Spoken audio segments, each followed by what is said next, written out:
negative for Norwich City today? Well, we've kicked off Norwich City in their yellow and green against the blue and white, and it goes to George Long, who's put under pressure straight away. You can hear the crowd getting on their feet instantly as well. Up to Johnny Rowe, takes one good touch and tries to play it forward to Sarah, gets lofted up into the air, looking for Chris Martin. We'll give you the team for the home side in just a few moments, but Norwich City have won a throw-in over on the far side, and Sam McCallum will go and take it. So Chris Martin, he's the name that most Norwich fans will be interested to see again. A former Canary striker starts up front. He's got Aaron Collins alongside him tonight, with Luke McCormack behind him. A sort of midfield of Luke Thomas, Sam Finley, Anthony Evans and Harvey Whale. And as I say that, Bristol Rovers coming forward, but it's intercepted by Norwich City. Onel Hernandez gets her foot in and goes backwards just to settle things down, because it's been a frenetic start, and so far we're only a minute into the game, but Norwich haven't left their half yet. It certainly has been 100 mile an hour so far, and now Norwich City have got good possession. I think they just want to settle the game down so far, but it's been really frenetic. A couple of really big tackles early doors, and I don't think that's going to change much, to be honest. No, I think you're absolutely right. Let's just give you the rest of that team. Josh Grant, Tristan Cramer and Connor Taylor, the back three, with Matt Cox in goal. Norwich City on the ball, with Gibson, as the crowd are really up for this one tonight. The ball has been intercepted over on the Norwich City left, into midfield this time. It goes under the feet of a Rovers player, over to this left hand side where Harvey Vale, he looked dangerous in the first leg. He's going to try and deliver a ball in, looking for Martin. It's got away first time. Needs to be further cleared though. Will Johnny Rowe do it? He does, but it's a sloppy pass forward under a challenge, and it just goes to the halfway line. But Norwich not clearing their lines just yet. Over on the far right hand side for Rovers, who are cutting in field, trying to play a ball into the big man up front, and it's intercepted by Norwich City. Ball back with Long on the edge of his 6-yard box, and not closed down quite so much, but it's obvious to see what the game plan is from the hosts already. Yes, I think from the first game, the key players for Bristol Rovers, in my opinion, were the two wing-backs, Thomas and Vale, and I thought they caused lots of problems. So Jack Stacey and Sam McCallum have got their work cut out today, and if they can keep them quiet, I think they'll nullify a lot of Bristol Rovers' threat today. Yeah, Norwich just trying to play in and out through the midfield, back to their back four. Sorensen getting a couple of early touches, and Kenny McLean, who's used to playing in centre half and bringing the ball out, and he's just sat between the two centre halves as it stands, and taking on his man Chris Martin. He's certainly got the legs on him, but can he find a pass? Goes backwards to Bart, looks up, looks for a run of Stacey over on the right hand side, but he's going to be beaten to the ball by Cramer, who's just going to try and see the ball out, and he does so, although that's pretty much the area where Onel Hernandez got in the first leg of this fixture. He did, and it's a similar sort of pass from what Adam Forshaw put in the first fixture, and it was a bit of a straight ball, and Jack Stacey was always struggling to get there, and it's fizzled out and gone out for a goal kick. Yeah, goal kick to be taken by Matt Cox, the England under-20 youngster, under-21 youngster. As the crowd come to life, this really has got an FA Cup feel to it already. BBC Radio Norfolk, Phil Daly and Che Wilson with you. Just over 3 minutes into this one, it's 0-0. Norwich away at Bristol Rovers in the third round of the FA Cup, hoping to get a trip to Anfield in the next round. Ball over the top, looking for Edo, gets stuck in and gets ahead on the ball, but he's going to be beaten to it by Josh Grant, who just gets the ball out for a throw into Norwich City. But a first chance for Adam Eder to try and get in and amongst it, and used his speed and his power as well, just to put the Rovers defence under pressure. Kenny McLean forced to play the ball backwards. Gibson plays it through the middle into Eder again. Smart turn from him actually, although he's got loads of work to do. Can he find Hernandez on the right hand side? He can. Stacey's on the overlap if he chooses to use him. He cuts inside. Hernandez with a shot. He scuffed it. It's on target. Zero power though, and it's claimed by the goalkeeper. 0-0. It just opened up there for Onel Hernandez, and I thought, Jack Stacey's taken the wing back out of the play. He's made a fantastic run 40 yards up the pitch. I think he'll be a little bit disappointed with Onel Hernandez that he hasn't put the ball into his stride, but it's a promising play from Norwich City. Adam Eder's created a little bit from nothing really, and it's a bit of positive play from Norwich. Long ball up to Chris Martin, who does get the flick on, but it's going to be dealt with by Stacey in the right back position. Just launches it back into enemy territory, but this should be comfortably dealt with by Rovers. It's Cramer, and just tries to find Vale on this left wing, but it gets knocked out for a throw-in. Vale will take it left hand side, just inside the Rovers half, looking for movement up front. Martin's up there, so's Collins. Goes to the feet of Martin, who's got Stacey putting him under pressure. Then Bart's diving in. People are worrying about a hold, a sliding, good full-blooded challenge there. But ultimately it goes into Rovers territory and then back to their goalkeeper, who's been put under pressure by Gabriel Sara, who just launches it long, and that's going to be meat and drink for Sam McCallum to take one touch and then find Ben Gibson. McLean, Gibson, just trying to maybe take the sting out of the game a little tiny bit. Finds McCallum on the left wing. He's happy to come back and just slow things down. It has been, I mean, it's 5 minutes into this game and it's been absolutely blood and thunder already. It sure has, and there's not really been too many passes played, but it's evident that they're going to try. Norwich City are going to try and get the wing backs really high, and Kenny McLean's going to sit between the two centre halves to invite the two centre halves to split. That's a bad pass by Gibson, who's given the ball away, edge of the box, a flick shot by Martin, who was just trying to lob the goalkeeper. It was Gibson. He didn't really have any options, and he chose one that wasn't there. I think he tried to play it into Sorensen, who had two men on him, managed to get the ball to Chris Martin, who got that snap shot away. It's 0-0, but that's where Norwich get maybe accused of overplaying things. Well, there's a little bit of an inquest going on. You can see the players speaking to themselves, and that's the danger trying to play out. You can overplay, and if you get caught, you can get punished. So that risk-reward trade-off. But I think Norwich City will still stick to their philosophy of trying to play out. Evident as it is now, they're trying to play out from the back, and I think they'll stick to that. Should say the pitch looks in good nick, doesn't it? This is not a bobbly, horrendous pitch. I mean, it looks good from up here. It might look different a bit closer, but they should be able to pass the ball around here. Well, it looks like it. They've been able to pass it, 5-10 yards, and the ball looks to be running smoothly. And it's often evident that if it's a bobbly pitch that they go a bit longer. But from the way Norwich City are playing at the moment, it looks as though they're comfortable with playing on this nice bit of turf. Yeah, nice interplay between Sara and McLean, and McCallum set off over the left-hand side. He tries to play a ball into Ida. It's just in front of him. It runs through to the goalkeeper. Ida puts his hand up, but it was inches away from controlling that. It would have been pretty difficult to control it with one foot at the speed he was running and still get a snapshot away. But promising signs there from the ball into Ida. Well, it certainly opened up, and there's the reward of playing out from the back. They managed to manipulate the ball really well down the left-hand side, and the ball's come in from Sam McCallum, and Adam Ida was inches away from taking it into his stride. Ball in over the top of Bart. He misses one. Looked like there was a bit of a handball in there, but Rovers have got it through Chris Martin. Gets the ball back over to this left wing, and Vale. Then back one to Crammer, and then Vale still on the left wing.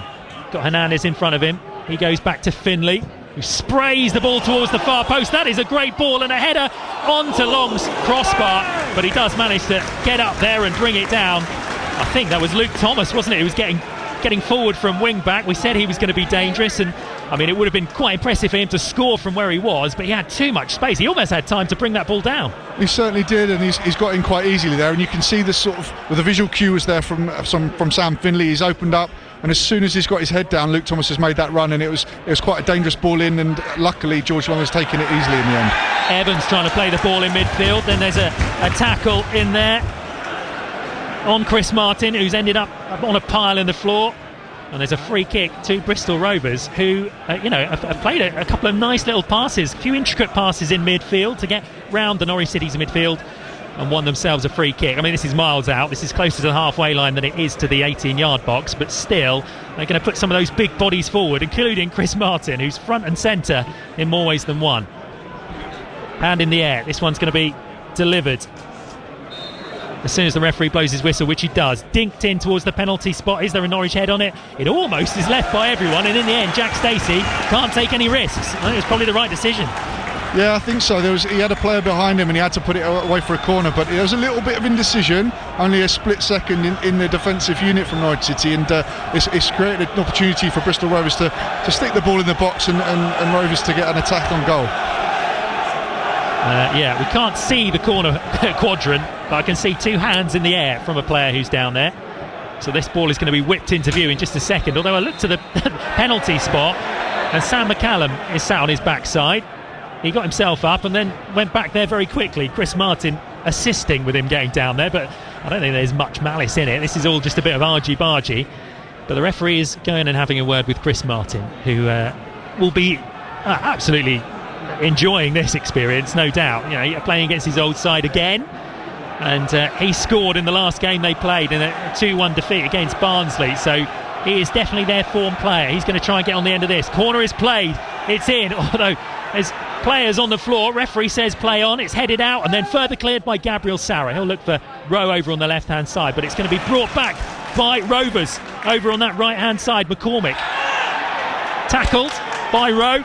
The ball goes out for a throw into Bristol Rovers.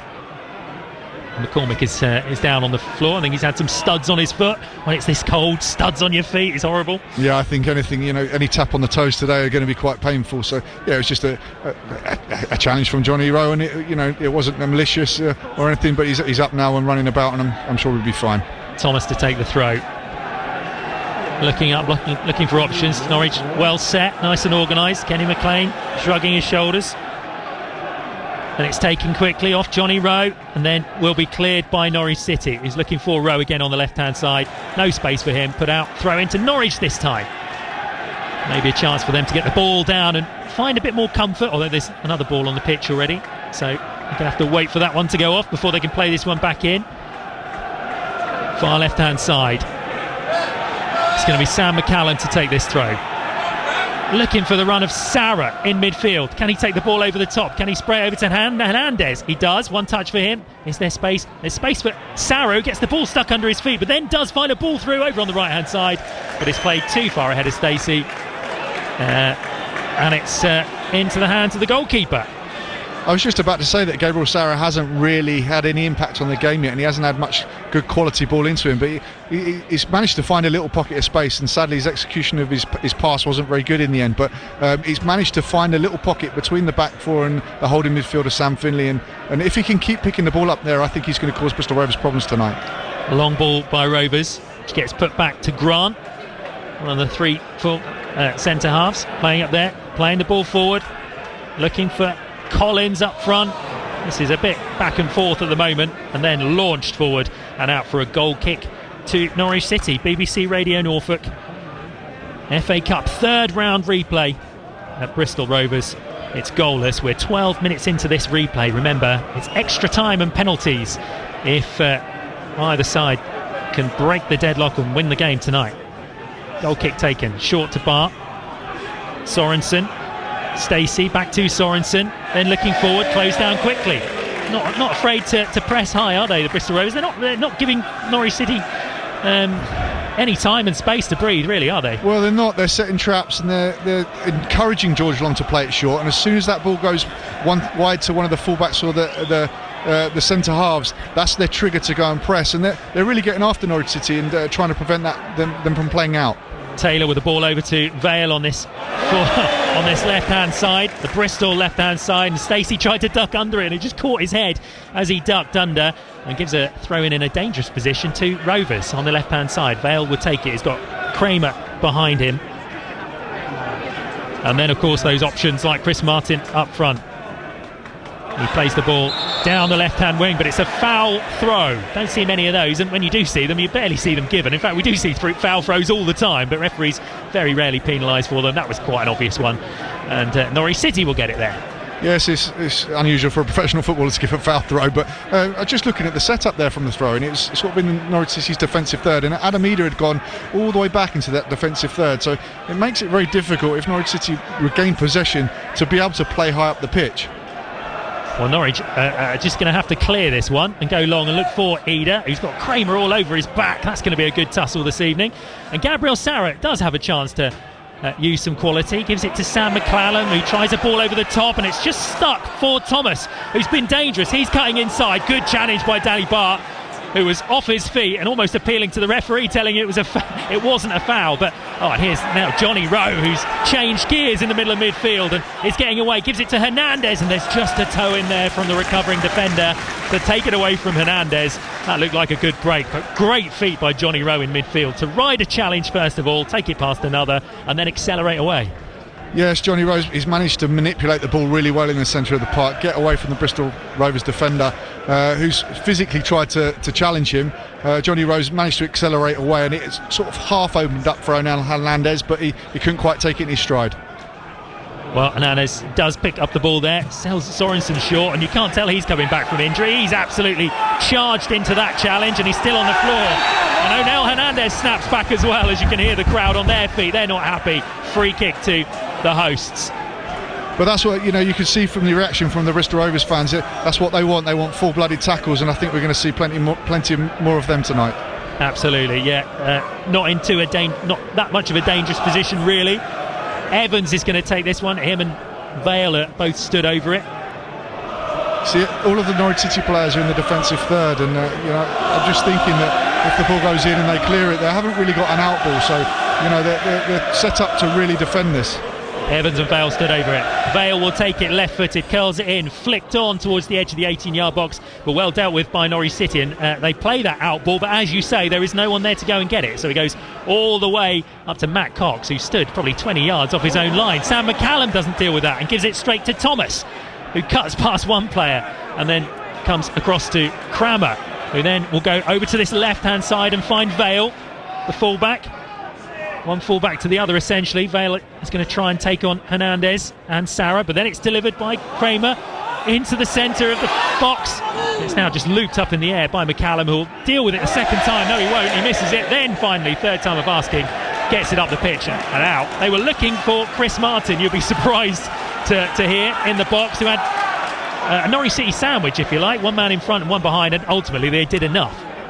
Yeah, it's managed to clear it in the end, but it was a good ball in from Kramer, the left-sided centre half of Bristol Rovers. I thought he actually got the ball stuck under his feet, but he's managed to dig out a really threatening cross in the end. Yeah, he has, and now they're coming through midfield and then back to the wing. They're using the wings to good effect. And then suddenly there's a missed control in the middle of the park, and it gives Adam Eder the chance to stretch his leg. He's bombing forward, but taking it far over to the left-hand side. Then he's gone and given it too much juice, and that's going to roll behind for a goal kick. Yeah, it looked like a strong run by Adam Eder, who was going past people, but ultimately then his control let him down a little bit, and it goes out 0-0 goal kick. Yes, it was a very positive run from Adam Eder, but he just sort of almost ran out of options. He ran down a channel where he didn't really have anyone supporting, and sadly his final touch was just too heavy, and the Bristol Rovers defender just shepherded it out for a goal kick. 17 minutes in, Che Wilson, what have you made of the opening sort of opportunities? I mean, there's been no clear-cut opportunities for either side, but Norwich City, they are really in a contest in this one. If anyone did think that Norwich are going for a stronger team tonight and they were just going to blow away their opposition after the first 15 minutes, it doesn't look like that. No, it's pretty even. It still feels a little bit like a feeling out period, which seems strange after the amount of time we've already had played. But, neither team have really settled down into a rhythm. It's still a bit scrappy. It's a full-blooded cup tie. And, at the moment, if it stays that way, I think it will suit Bristol Rovers more than it will Norwich City. I thought it was a good challenge by Sorensen, who got the ball, but it was from behind. So there's a free kick in their own half for Bristol Rovers, just near this left-hand side, as Norwich tried to link up between Sarah and Hernandez, but it was under-hit by the Brazilian. And then Sorensen tried to come and mop things up, but took the man with him as well. Shout out to those Norwich fans who've made the journey here. They're over to our left-hand side. I would say they're making lots of noise, but at the moment I think most of their energy is into staying warm, because it's a cold old night over there. Yes, I think they'll probably relish a few more bodies in there to keep themselves warm, but full credit to them. It's a bit of a journey on a Wednesday night, so fantastic support from Norwich City. Cox, the goalkeeper, kicks along towards the edge of the 18-yard box for Norwich. Rowe doesn't manage to make the challenge as it bobbles around, and it's over to the right-hand side to Thomas, the tricky winger, to try and get the ball in. It's off the heels of McCallum and out for a corner to Bristol Rovers over on that far side. He is looking really dangerous, isn't he, Luke Thomas? I think the two wide players again are really looking dangerous, and just from the reaction of getting a corner kick, the Bristol Rovers fans were ecstatic about that, and I think they're creating a few half chances at the moment, and Norwich City have got a bit defending to do. Corner comes in, Norwich do defend it. Ben Gibson, there's a chance for the edge of the box, a bobbly shot into the ground. It's still not clear, still in the 6-yard box. Can Norwich get it away? Not yet. Edge of the 18-yard box. Can Rovers get a shot away? Johnny Rose trying to clear out. There is a shot, comes in. Great save by the goalkeeper. A shot from outside the 18-yard box. Anthony Evans, I think it was, who absolutely smashed one. It looked like it was going top corner. That's a really good save by Long. Oh, it was a fantastic strike. He's manipulated the ball as if he's going to shoot with his right foot. Cuts in. It's a fantastic strike and a great save from George Long. I really, I'd like to see it from behind the goal, but fantastic save. Another corner in towards the goalkeeper. Gibson gets there again, but there's going to be another shot from out to the edge of the box, and it's 1-0 to Bristol Rovers. The League One side have gone in front. If Norwich didn't learn their lesson from the first corner, they should do from the second, because that is another shot from the edge of the 18-yard box. We can't even see who scored because all the players have gone into an absolute mob to go and see all the fans. But ultimately, the only thing you need to know is it's Bristol Rovers 1, Norwich City 0. Yes, failed to clear it. Norwich City at the back, the frailties were there. Half cleared, it got manipulated to the edge of the box, and a fantastic strike. I'm not sure who exactly it was who struck the final shot, but it's gone into the bottom left-hand corner, and they've had a couple of minutes of sustained pressure and really looked quite threatening, and it's cost Norwich City. Certainly has. 20 minutes in, and there is currently a shock on the cards. It's Luke McCormick who's got the goal. It's interesting. Luke McCormick, he hasn't really done very much. Of all the players we've been describing, and all the danger has come from the wide players, but it's from a set piece ultimately, isn't it? And Norwich not quite clearing their lines. Ben Gibson won the first header, did his job at the near post, if you like. But it's those players, the second ball. How often do we hear that? Second ball. That's right. Sometimes, defenders can do the first bit, but you're crying out for a teammate to help you out with the next bit. Goalkeepers make saves, and then it gets into an area where goalkeepers are thinking, please clear this, defenders. And sadly, Norwich City didn't get it clear. It's dropped to the edge of the box. The threat was there immediately prior with the long-range shot that George Long has managed to keep out, and Bristol Rovers have gone in front. They have. So, a good opportunity to see what Norwich are made of. David Wagner, he said openly he does want the replay, he does want the next round, which is Liverpool, and his mate Jurgen Klopp away at Liverpool. Well, Norwich City now need to come from a goal behind if they are to make the fourth round. I said it in commentary, but they were warned, weren't they? They had that first corner that defended, there was a shot, and it took a really good save by the goalkeeper to keep them in it. He was never going to save that one. No, definitely not. It was a fantastic strike from the edge of the box, and it changes the context of the game considerably. Bristol Rovers, they've got a goal to hang on to now. Norwich City have to come out. They have to be a bit more efficient. Well, certainly a lot more efficient with their passing, their efficiency in their movement, their first touch, and their support play. Because at the moment they're not really creating any chances to cause Bristol Rovers problems. Should just tell you elsewhere in the FA Cup, it's Blackpool 0, Nottingham Forest 1, and the reason we were giving you that score is because Andrew Omobamidele has scored for Nottingham Forest, his first goal for his, I say new club, he's been there quite a long time, not that he's seen much action.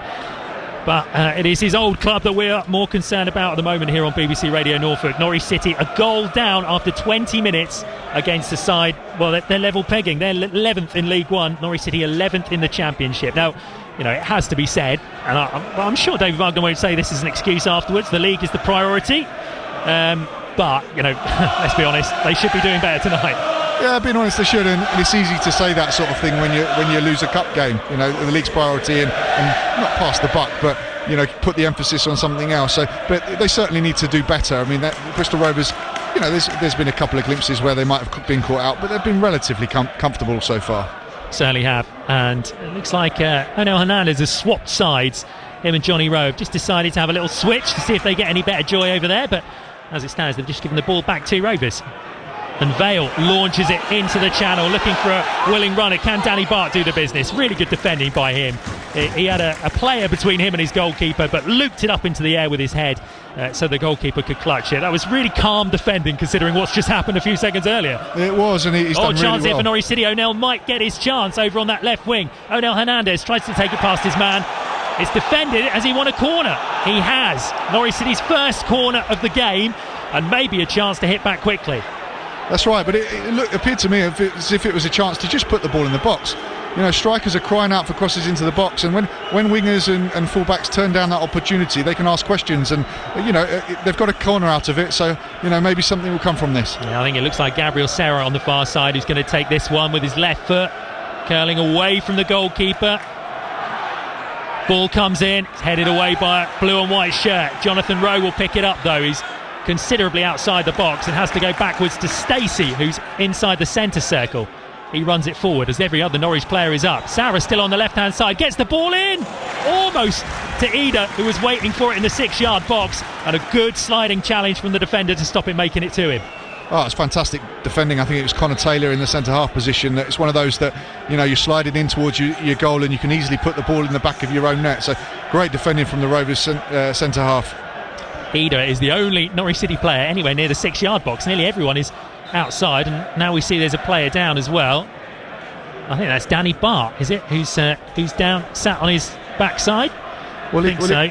he actually pulled up when he made the header back a minute ago. When it's one of those where he's waiting for the ball to come down and he's headed back to his goalkeeper. I saw him pull up a little bit, and I'm not sure exactly what it was, but there wasn't any contact, so it potentially could be a muscle injury, which I alluded to before the game about the cold weather may play a part in that. But let's just hope he's okay.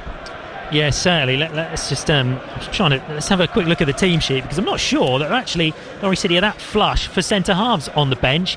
Angus Gunn, Caleb Hansen, Borja Sainz, Liam Gibbs, Ashley Barnes, Fashnak, Waheta, Nunes and Keller Fisher. So they haven't actually got another centre half on the bench if they needed one. So we know very well Kenny McLean can fill in there, although we thought this was going to be an opportunity for him to play in his favoured position, although I think Norwich City fans would probably favour him in central defence much of the time. He's still down on his backside, is Danny Bart, so we'll give him a couple of minutes, maybe the magic spray, or is it an ice cold water? Yeah, exactly, it's just water, because it'll be at the right temperature to cool him down. He's back up and he's walking. He looks like he's walking okay, not limping or anything like that, so hopefully he's going to be okay to carry on. And just a reminder, while he's going to come off, in fact, is there a board down there? Yeah, I can see a board down there, so it might be a substitution for Norwich City. Yeah, he's walking straight back to halfway, so this is another blow for Norwich City, who are potentially going to have to change things now. We can't see the bench from here to see who's warming up and who's going to come on in his place, or even when, but it looks like they might take the corner first, so hold that thought. We'll get on to that in just a minute when we see it. In fact, it's Nunes. Yeah, Marcelino Nunes is going to come on for Danny Bart, which probably means Kenny McLean is going to go back to centre half and Nunes is going to come in. That's a real shame for Norwich City, though. Well, Danny Bart, it almost looked like an innocuous challenge and not really a full-blooded tackle or anything like that, so to pull up with an injury is really unfortunate for Danny Bart. Right, corner's going to come in from the left-hand side, chance for Norwich City to hit back. It's defended first time by Bristol Rovers, and they're showing you how to clear your lines by absolutely lacing it all the way through to George Long, who's going to look for a ball over the top because Norwich City have stayed forward. Sam McClellan's going to try and get under it, doesn't win the first header. Then Jonathan Rowe, there's a slight push in the back there on Vale, and it's a free kick to the hosts. Yeah, it's a chip free kick to give away, really, because Vale was really going nowhere. He was facing the touchline, and Johnny Rowe, all he needed to do is put a bit of pressure on, but make sure you don't foul. And sadly, he's conceded the foul and relieved the pressure for the Bristol Rovers goalkeeper Cox to clear the lines. Yeah, we can just see it's actually Sorensen that's gone back to centre half by the looks of things. He's going to be filling in there. He's played in that position before. I mean, again, someone else who is desperate for minutes in his preferred position, no doubt, after coming back from a very long-term injury, but needs must, especially when your team is 1-0 down away in the FA Cup. Ball forward for Stacey, outside of the boot from Kenny McLean. Up in the air, head tennis. Who wants it more? Chop kick right into the sky onto Sorensen, who gets an arm in the face for his troubles and heads it out for a throw-in to the hosts. Vale's going to come and take it on this left-hand side. We can just see on the touchline there's instructions coming on from the head coach, David Wagner, pointing in all sorts of different positions, asking for more from his players. That throw-in's going to go straight to the head of Johnny Rowe, who just heads it exactly back to where it came from, and Vale will get another chance. It'll be interesting to see if that was a strategy that David Wagner have thought about before the game. If one of the centre halves does get injured, because you have to think about all these eventualities that may happen. Is that what he had pre-planned to go to? Sorensen fill in. Ball over the top, looking for Adam Eder to run onto and use his pace, but he just pulled Connor Taylor back a tiny bit. Not quite shoulder to shoulder. He was underdog to get that ball, really, although he was definitely catching him, but maybe just used a little too much of a tug of the shoulder, or too obvious in sort of open field. Yes, it was a cheap one, because Connor Taylor was, he's backtracking towards his own goal, and the thing that the centre half wants you to do is foul him. So what you don't do is give away a free kick, and a cheap free kick at that, because he's always under pressure and facing his own goal. The best thing he's going to do is go back to the goalkeeper or stick the ball out for a throw-in. Norwich City got possession higher up the pitch. Nunes gets involved for the first time, then Hernandez over from that far side, cutting in and almost finds Sarah, who was prowling on the edge of the 18-yard box, but was just in front of him. But it's still with Norwich, who've got every man in the opposition half, and they try an elaborate ball from one side to the other for Stacey, who will get onto it second time of asking, as it was not properly defended. And then it comes back to Sorensen, who's under pressure by Chris Martin, but finds Gibson.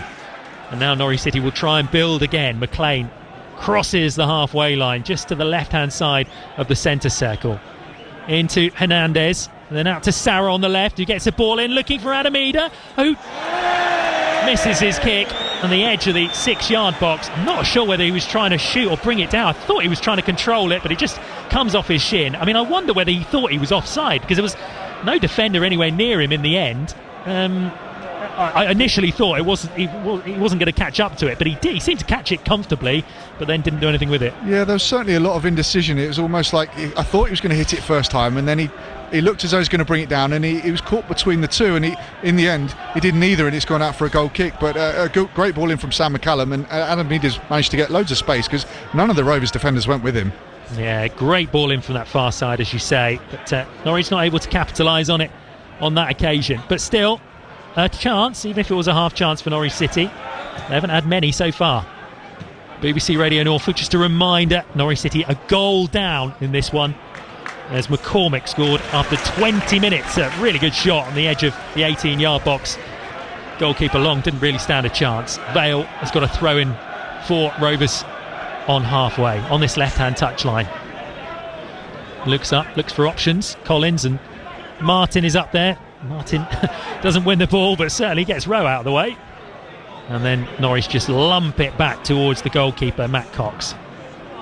He puts it back into midfield. Nunes is under this one, finds Sarah, and then he tries to play it round the corner for Nunes to run onto, but he's overcooked that one a little bit. And Rovers will play the ball from one side to the other and over to the dangerous Luke Thomas. Brings the ball down this time. Is he looking for an option in midfield? Finley's there, round the corner, over to that right-hand side.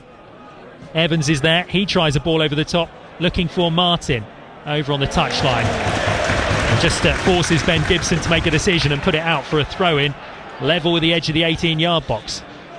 Creeping up the pitch, Bristol Rovers.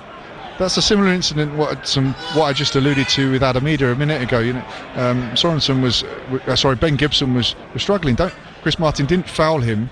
He just shepherded him into a corner. And the only thing he could do is put it out for a throw. And Bristol Rovers have got a throw in deep in Norwich City territory now.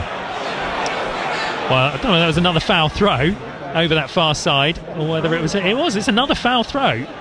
Over on the almost exactly opposite side of the pitch from where the other one was taken. So whatever happens with Bristol Rovers for the rest of this game, their manager's going to be giving them throw-in lessons tomorrow morning, unless of course they're celebrating after a famous cup win, because they are a goal up against Norwich City in the third round. Throw into Norwich City, Sam McCallum takes it straight in the end to a foot of a Bristol Rovers player who's put under pressure by Adamida, but goes back to the goalkeeper, kicks it high into the clear night sky onto the head of Ben Gibson, who's having a good tussle there in midfield, in defence. Ball over the top. Got to be wary of Norwich City because Luke Thomas was prowling, but the ball goes out for a goal kick to Norwich City.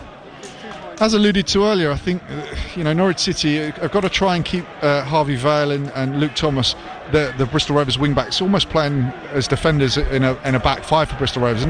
But Jack Stacey and Sam McCallum can't get high up the pitch unless Norwich City get really good possession in the middle of the park with Marcelino Nunez and Kenny McLean. And if they do that, it enables Jack Stacey and Sam McCallum to get high up the pitch, which pins the Rovers wing backs deep in their own territory. Yeah, absolutely. And Nunes is now on the pitch. It's going to be interesting to see what he can bring to the midfield, because, as you said, Gabriel Sarah, we've seen a couple of good deliveries from him, but as far as running the midfield, he hasn't been doing it just yet. He hasn't really found his stride, has he? There's a step over by George Long, who does get away with it. Norwich City playing out from the back. They've been caught out once earlier on. Stacey's just gone past his man like he's nothing, and then past another one. Really good run by Jack Stacey, but there's lots of blue and white in front of him, and he does the sensible thing and goes sideways to Ben Gibson.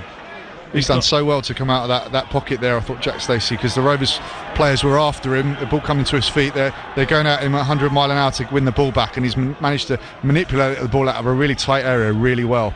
Sarah and Nunes link up to McLean, back to Sarah, but it's behind Sarah. Luckily, him and McCallum do manage to make amends. McCallum's going to try and come forward and play it into Hernandez. No, he plays the ball in first time. Is that a shot? It is! And it's tucked over the crossbar by the goalkeeper. It looked like it was going to be a cross from here, but it was dipping. Goalkeeper wasn't sure, and he sent it over the bar. Corner Norwich. Well, it was almost a cross-come shot, and he struck it with pace, so which makes me believe that it was a shot, unless he's tried to whip the ball in, and it's gone towards the goal, and Cox was struggling, and he's had to make a really good save in the end. Can Norwich strike back before half-time? Sarah's going to come over and take this corner from the right as we look at it. A curler towards the goal with his left foot, plays it in. It's near post and easily dealt with, but it's straight out for another corner. Gets another opportunity to make amends. That was a pretty poor corner, but maybe he's had a sighter now. Certainly frustrating for the Norwich City attacking players when, you know, the corner kick doesn't miss the first man. I think it's vital that you miss the first man and cause problems in that defensive unit. He tries again, does Sarah, plays it further towards the back post, but it's dealt with. Big header up into the sky and then further cleared, but Hernandez will get it back to Sarah to maybe have another go, but he's offside. Another frustration for those forward players, and Sarah does deliver the ball in, and everyone wearing blue and white wants him to be yellow carded for that, but the referee's not interested. It's still a friendly FA Cup. There's still some magic around the FA Cup. Very frustrated. It's just one of those that Gabriel Sarah's just been very lazy getting back in onside. You know, it's relieved the pressure. That's what Bristol Rovers want. You know, they want, you know, to leave players offside, encourage them to be a bit lazy and you know, relieve the pressure. And Bristol Rovers have squeezed up really well and got possession of the ball back. Well, we've got less than 10 minutes to go until half-time, Jay. I mean, if Norwich can get one back now, this could really change the cup tie, couldn't it? It sure can. I mean, they've had a couple of half chances. You know, Sam McCallum has hit a cross-come shot a minute ago, which has got Cox, the Bristol Rovers goalkeeper, struggling.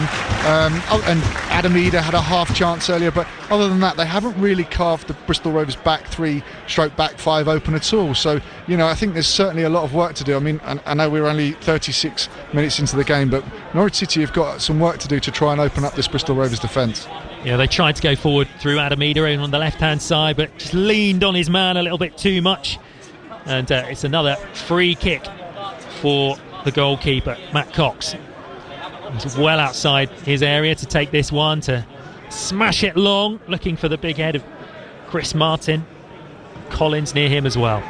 Up towards Martin, who doesn't win the header, but puts enough pressure on his man to try and give one of his colleagues a chance of getting it. Bit of indecision by Norwich City, then well played out from Sorensen to the right hand side, and Stacey looks for Jonathan Rose, been out of the game a little bit after an initially good start, finds Sarah, then tries to play an impossible ball through, but it's actually coming all the way back for a foul on Johnny Rowe, just on this near touchline as we look at it, right in front of David Wagner. Yeah, it probably was a foul. I mean, Johnny Rowe's done really well to play the ball inside to Gabriel Sarah. It's fizzled out, and I think the referee was going to play a little bit of advantage, but in the end, because Bristol Rovers got possession of the ball, he's called it back to a free kick, which is probably a little bit soft. It's on the halfway line. Stacey takes it to McLean, back to Sorensen, who's going to go further back to Kenny. Looks up, surveying the options. He's seen Ben Gibson out to the left-hand side, coming forward.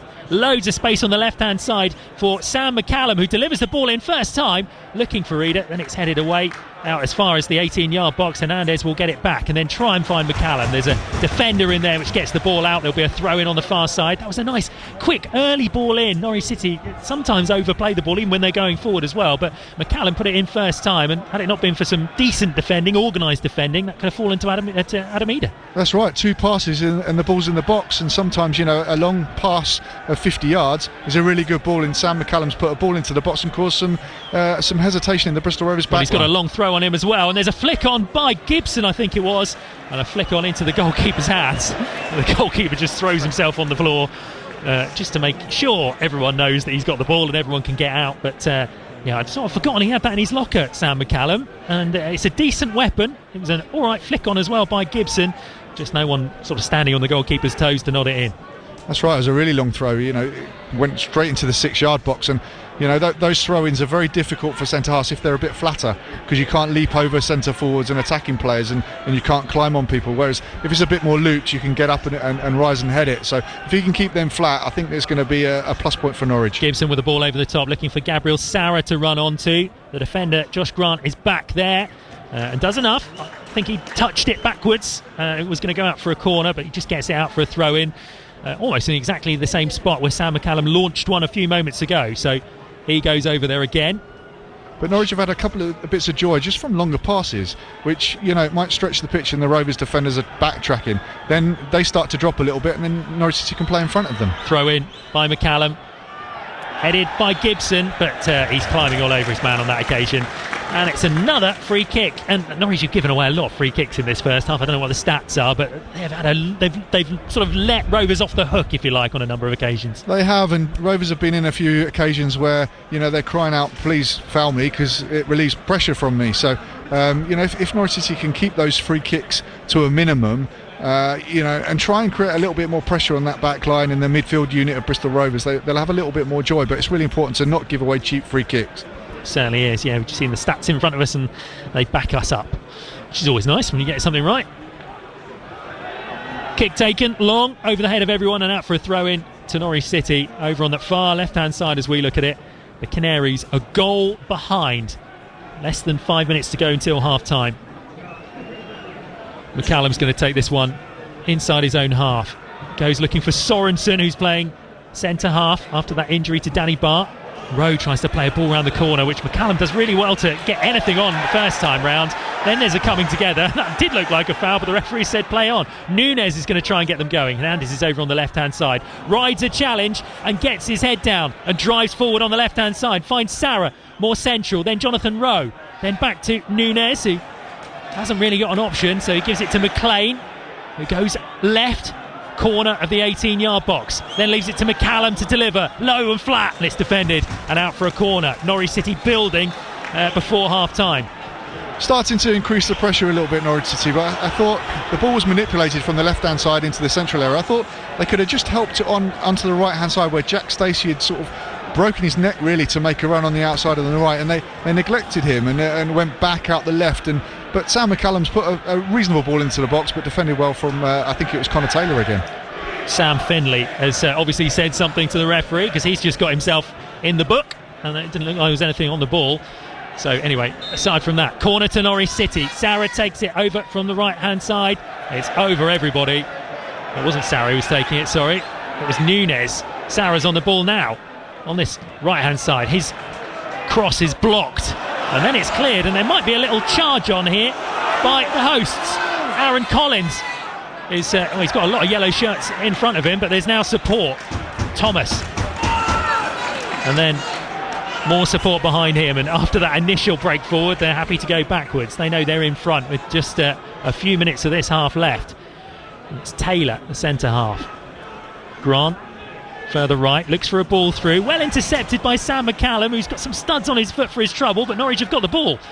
Sarah in midfield, Nunes is to his right hand side, and even further right is Stacey in those orange boots, and even brighter orange boots. Nunes, he cuts inside this time and goes back from where the ball came.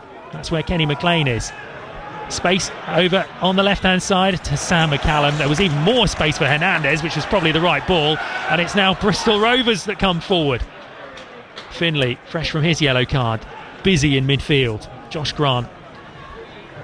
Thought they were just going to smash it long there, Bristol Rovers, but they're waiting for their opportunity, and it could have been a good one, but good defending by Norwich City as Sorensen went in and cut it out. Now Ida drops back just to get the ball back to Norwich City, and he's stopped because there's not really much ahead of him, so he has to go backwards. So Norwich will try and build again from the back. Kenny McLean into Nunes, who's definitely got the midfield ticking a bit more since he's come on. Stacey further right. Rowe has been a bit of a passenger after the first 20 minutes in this game. Yes, Marcelino Nunes is doing a great job trying to get possession and trying to make things happen. I think that's really good for Norwich, because, you know, he's been very busy trying to receive the ball from the back players and manipulate the ball forwards, and here he is again.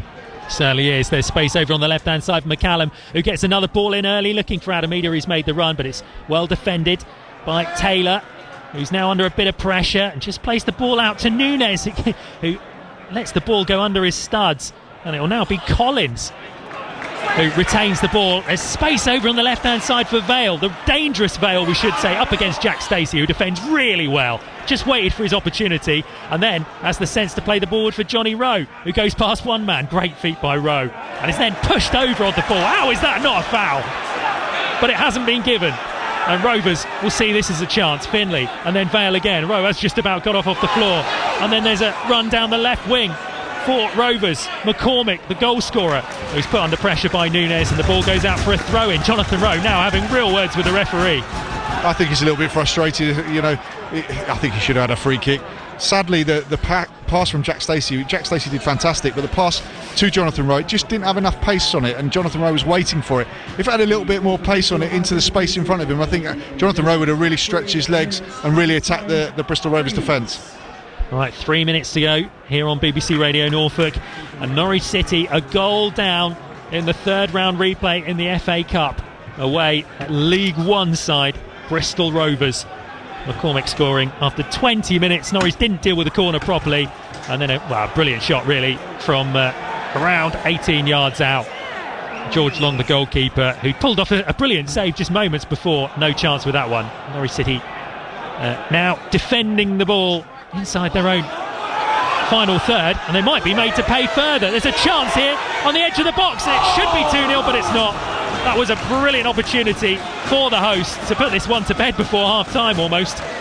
Norwich City sloppy in their own right-back position. Jonathan Rowe was trying to find a eye of a needle pass when he should have just put his laces through it, and in the end it ricocheted into the box, and a shot from a similar position to where the goal came from. It remains Bristol Rovers 1, Norwich 0. Well, sometimes you do just have to clear your lines and get up the pitch, and Norwich City tried to play out again, were caught in possession. It ricocheted into a Bristol Rovers player, and I think it was Luke Thomas who had the shot in the end. Will be very disappointed that he hasn't hit the target, I think. Yeah, a minute and a half of injury time remaining. Do you think David Wagner will just be pleased to go in 1-0 down now? I think so. I think he's got a lot to sort out. I mean, Norwich City, they've had reasonable possession, but certainly not dominated the game, and I think he'll be really disappointed that they're not royally stamping their authority on this match. Anthony Evans has just gone and robbed the ball off Kenny McLean as he was hoping to drive forward and change the scoreline. Fortunately, they've given the ball straight back, and McLean does find Sarah this time, and Nunes. Having said that, I think, although Norwich City haven't, stamped their authority on the game, I think Bristol Rovers have done really well. They've tried to play when they've regained possession. They've certainly been a threat. Their press is really good. They're very, very organised. I think they're really certainly playing their part and probably deserve to be 1-0 up. Yeah, it's a good cup tie, this, isn't it? We're enjoying it. It'd just be slightly better if Norwich City weren't behind in it. But still, they've got about a minute and a bit before the end of this first half injury time to try and do something about it, and all they can do is foul Finlay in the middle of the park. That's Sorensen. He's now playing centre half, but back to his midfield role there, snapping in with a challenge, and it's McCormick actually. He's going to have to pick himself up off the turf, but he's in no hurry to do that because they are in front at half time. Well, that's right. I think Bristol Rovers now will just sit through to half time, regroup and go again second half. But I think David Wagner's certainly going to have some words at half time and certainly need to address a few issues in the Norwich City camp. Goalkeeper takes the ball forward, and that is half time, where David Wagner has got much more work to do at the break than he expected to. Plenty of changes for this one. He said there wouldn't be as many as previously. He's gone with a pretty strong team, especially the front four in Sarah, Hernandez, Rowe and Ida, but it's they have yet to make their mark on this cup tie, and it's Norwich City's defensive record which takes another blip because Rob Butler, we'll get to you in just a second, at half time Norwich City with work to do. What is David Wagner going to be saying, Che, at half time? Well, I think they've just got to be really courageous on the ball, and I mean, you have a philosophy, but you still need to make the right decisions in the right areas. And I think they get joy when they get Sam McCallum high and wide down the left-hand side, and the same with Jack Stacey. And I think the only way they can do that, like I mentioned earlier, is having really good possession in the centre of the park. So it means that Kenny McLean, Marcelino Nunes, they're going to have to pick up the ball with courage in deep areas, encourage their two centre halves to split and their full-backs to get high up the pitch, and I think that's where they'll get their joy. Well, it's a good old-fashioned cup tie, Rob, but sadly one Norwich are on the back foot for the first half, because at the break it's Bristol Rovers of League One 1, Norwich City 0. Yeah, lots of people getting in touch with me, even people who are at the game, and I had a message from James Hastings, who's going to be our guest on the scrimmage actually on Monday, and he simply said, this is embarrassing, mate. And he's one of the people, one of the 800 Norwich fans who've made that long journey over from Norwich, and they're sitting here in what is now -2 here at the Memorial Stadium, and Norwich fans aren't happy, the ones I've heard from. Get in touch with me on X social media as well if you want to tell me what you think. I'll read out some of your tweets, but Norwich vastly second best in that game. I think Phil and Shay summed it up perfectly well, the way I've been watching it as well. You know, Bristol Rovers are the better team. They're more positive, more creative, they want it more, and Norwich City have got this age-old problem this season of giving the ball away. They can't keep it. They keep passing back to the opposition. It's basics, but Norwich really off it tonight, and Bristol Rovers, all credit to them. This crowd has played a part as well. When that goal went in from Luke McCormick, the roof came off. It really did. It was a brilliant celebration, and you can tell how much they want to go to Anfield. Never mind about Norwich fans being worried about that Liverpool game. They won't need to worry about the way things are going, and obviously David Wagner won't get a chance to have a cosy glass of red wine with his old mate Jurgen Klopp. That isn't happening at the minute. Norwich need to totally buck their ideas up in the second half if they want to get anything out of this game. Give us a shout on X, tell us what you think. Let's give you a few of the messages just to get things going. Adam says, I never want us to lose, but if this means the board act and sack Wagner, I'd accept a defeat tonight. Jacob says second best so far. Chris says new manager long overdue. Robert simply says sack him, talking about Wagner no doubt. This one from Paul says being out fought and out coached.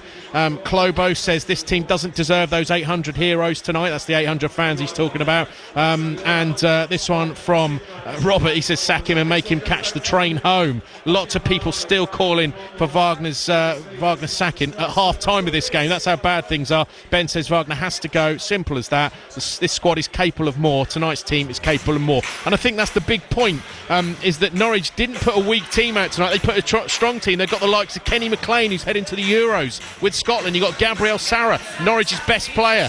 Johnny Rowe, possibly Norwich's best players. They're both out there, and both of them have had poor games. Adam Eden missed a golden opportunity. I think Shay suggested he might have thought he was offside, and that's a fair point, but he still should have at least got a shot on target. He put it miles wide. So it really is a tough night for Norwich City. Let us know what you think, and we can read out some of your messages. Let's tell you what else is happening elsewhere. And Nottingham Forest lead at Blackpool in the FA Cup third round replay, and it was a familiar name who scored it. Big Andy on his first start for Forest. Forest with a crowded penalty spot. In it comes towards the near post. It's Yates who gets up, and at the back post it's fired in. And on his debut it's Andrew Omobamidele. Yates rose and got a head to it, and it flashed across the face of goal and at the back stick. 16 minutes into his Forest career, Omobamidele finishes, and Forest are in front. And in the other one, Everton playing Crystal Palace, and Everton lead.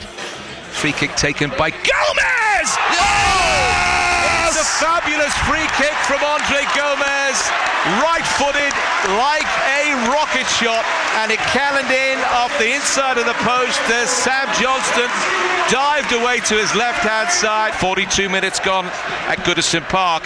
Everton 1, Crystal Palace 0.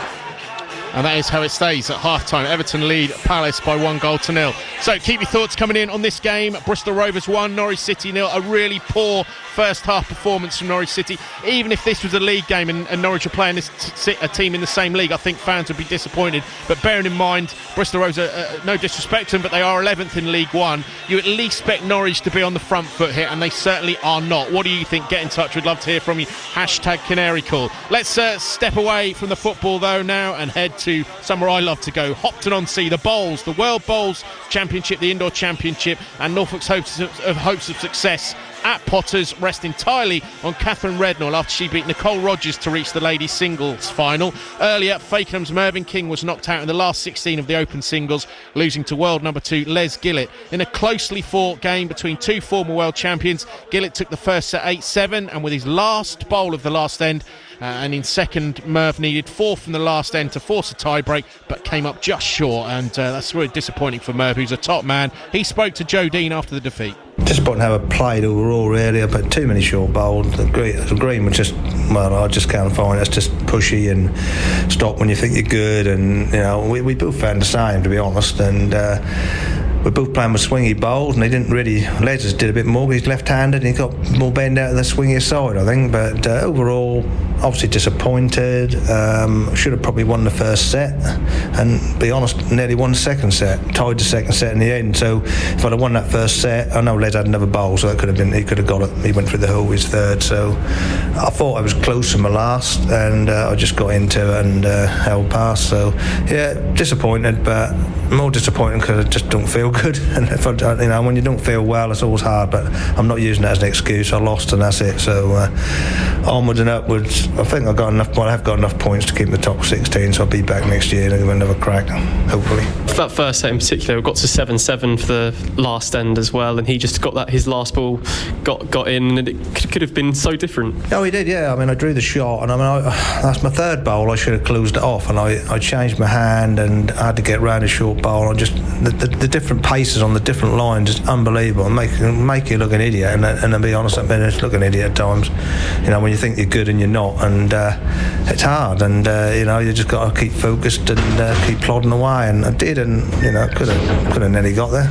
And that second set, if it wasn't for those two ends that ended in 4, you were pretty on top for the rest of it, and you very nearly pulled it off at the end as well. But those 2 ends just cost you, really. Yeah, probably. Yeah, I mean, you know, the last end I had played a great bowl the end before to draw the shot when I only had about 2 inches or to get in between 2 of his bowls to give me a chance at the last end really, and then I played a good last end, and well, nearly, not quite good enough, but a pretty good one. And it was always going to be hard against Les as well, because he's one of the top players in the world, and you have to be right at your best, and just those little ones didn't quite go your way. No, that's right. I needed to play. I needed to play better, but at the end of the day, I wasn't far off winning how I played. So it's I suppose if you take that into consideration, I didn't play my best, but I almost won against sort of one of the world top 4 in the world. I can still compete if I'm feeling better, probably.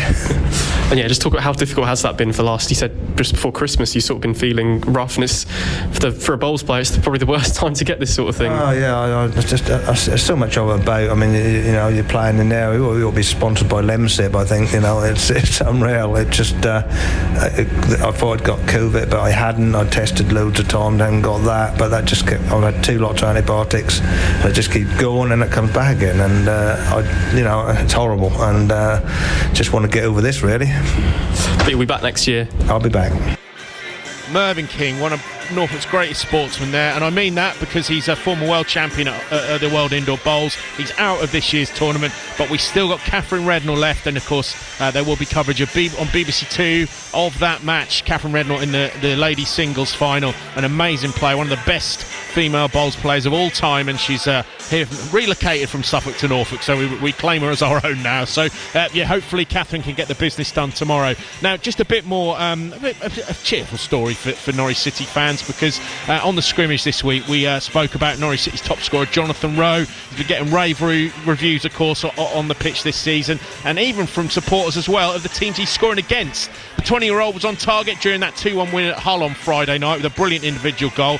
After the game, Rowe was filmed giving his shirt to a Hull City fan. Marcus Skeet is known online as Hull Boy, really popular Hull vlogger. His dad has dementia, very sadly, and he was on the scrimmage this week telling the story of how he got Johnny Rowe's shirt. I got to the stadium earlier with my friend, and the Norwich players were coming out the tunnel, and my mate asked for a photo with Jonathan Rowe. So I was talking to him. I've met him previously at the Huddersfield game in August, and we were just talking about his goal. And I explained about my dad, and he said, if you come here at the end of the game, I'll have a surprise for you. So he scores that fantastic goal. He does his Sky interview, and he spots us near the dugout, and he waves, and he comes over, and he gives his shirt to my dad. But he said, stay positive. I hope he's staying positive. I'm really sorry to hear about your dad. And he's just so genuine and so down to earth. Honestly, I think he might be my favourite footballer. I'm a Hull fan. But does this mean like Norwich are going to be your second team from now on, mate? I haven't really talked about it much, but my first time visiting Carrow Road, I was staying at the hotel that's joined onto the stadium, and I was having a walk around the ground, and I bumped into Norwich's kitman, and we were just having a chat about the game and things like that, and he said to wait after the game. And Norwich kitman is an absolute legend, and he spared Grant Hanley and I'm going to butcher this, Gian Louise's shirt after the Giannoulis, yeah, nearly right. Well, you'll learn as a Norwich fan how to say it, Marcus, don't worry. Yeah, and then at the Huddersfield game, I met Josh Sargent, and he's such a we bumped into him, and he was so lovely.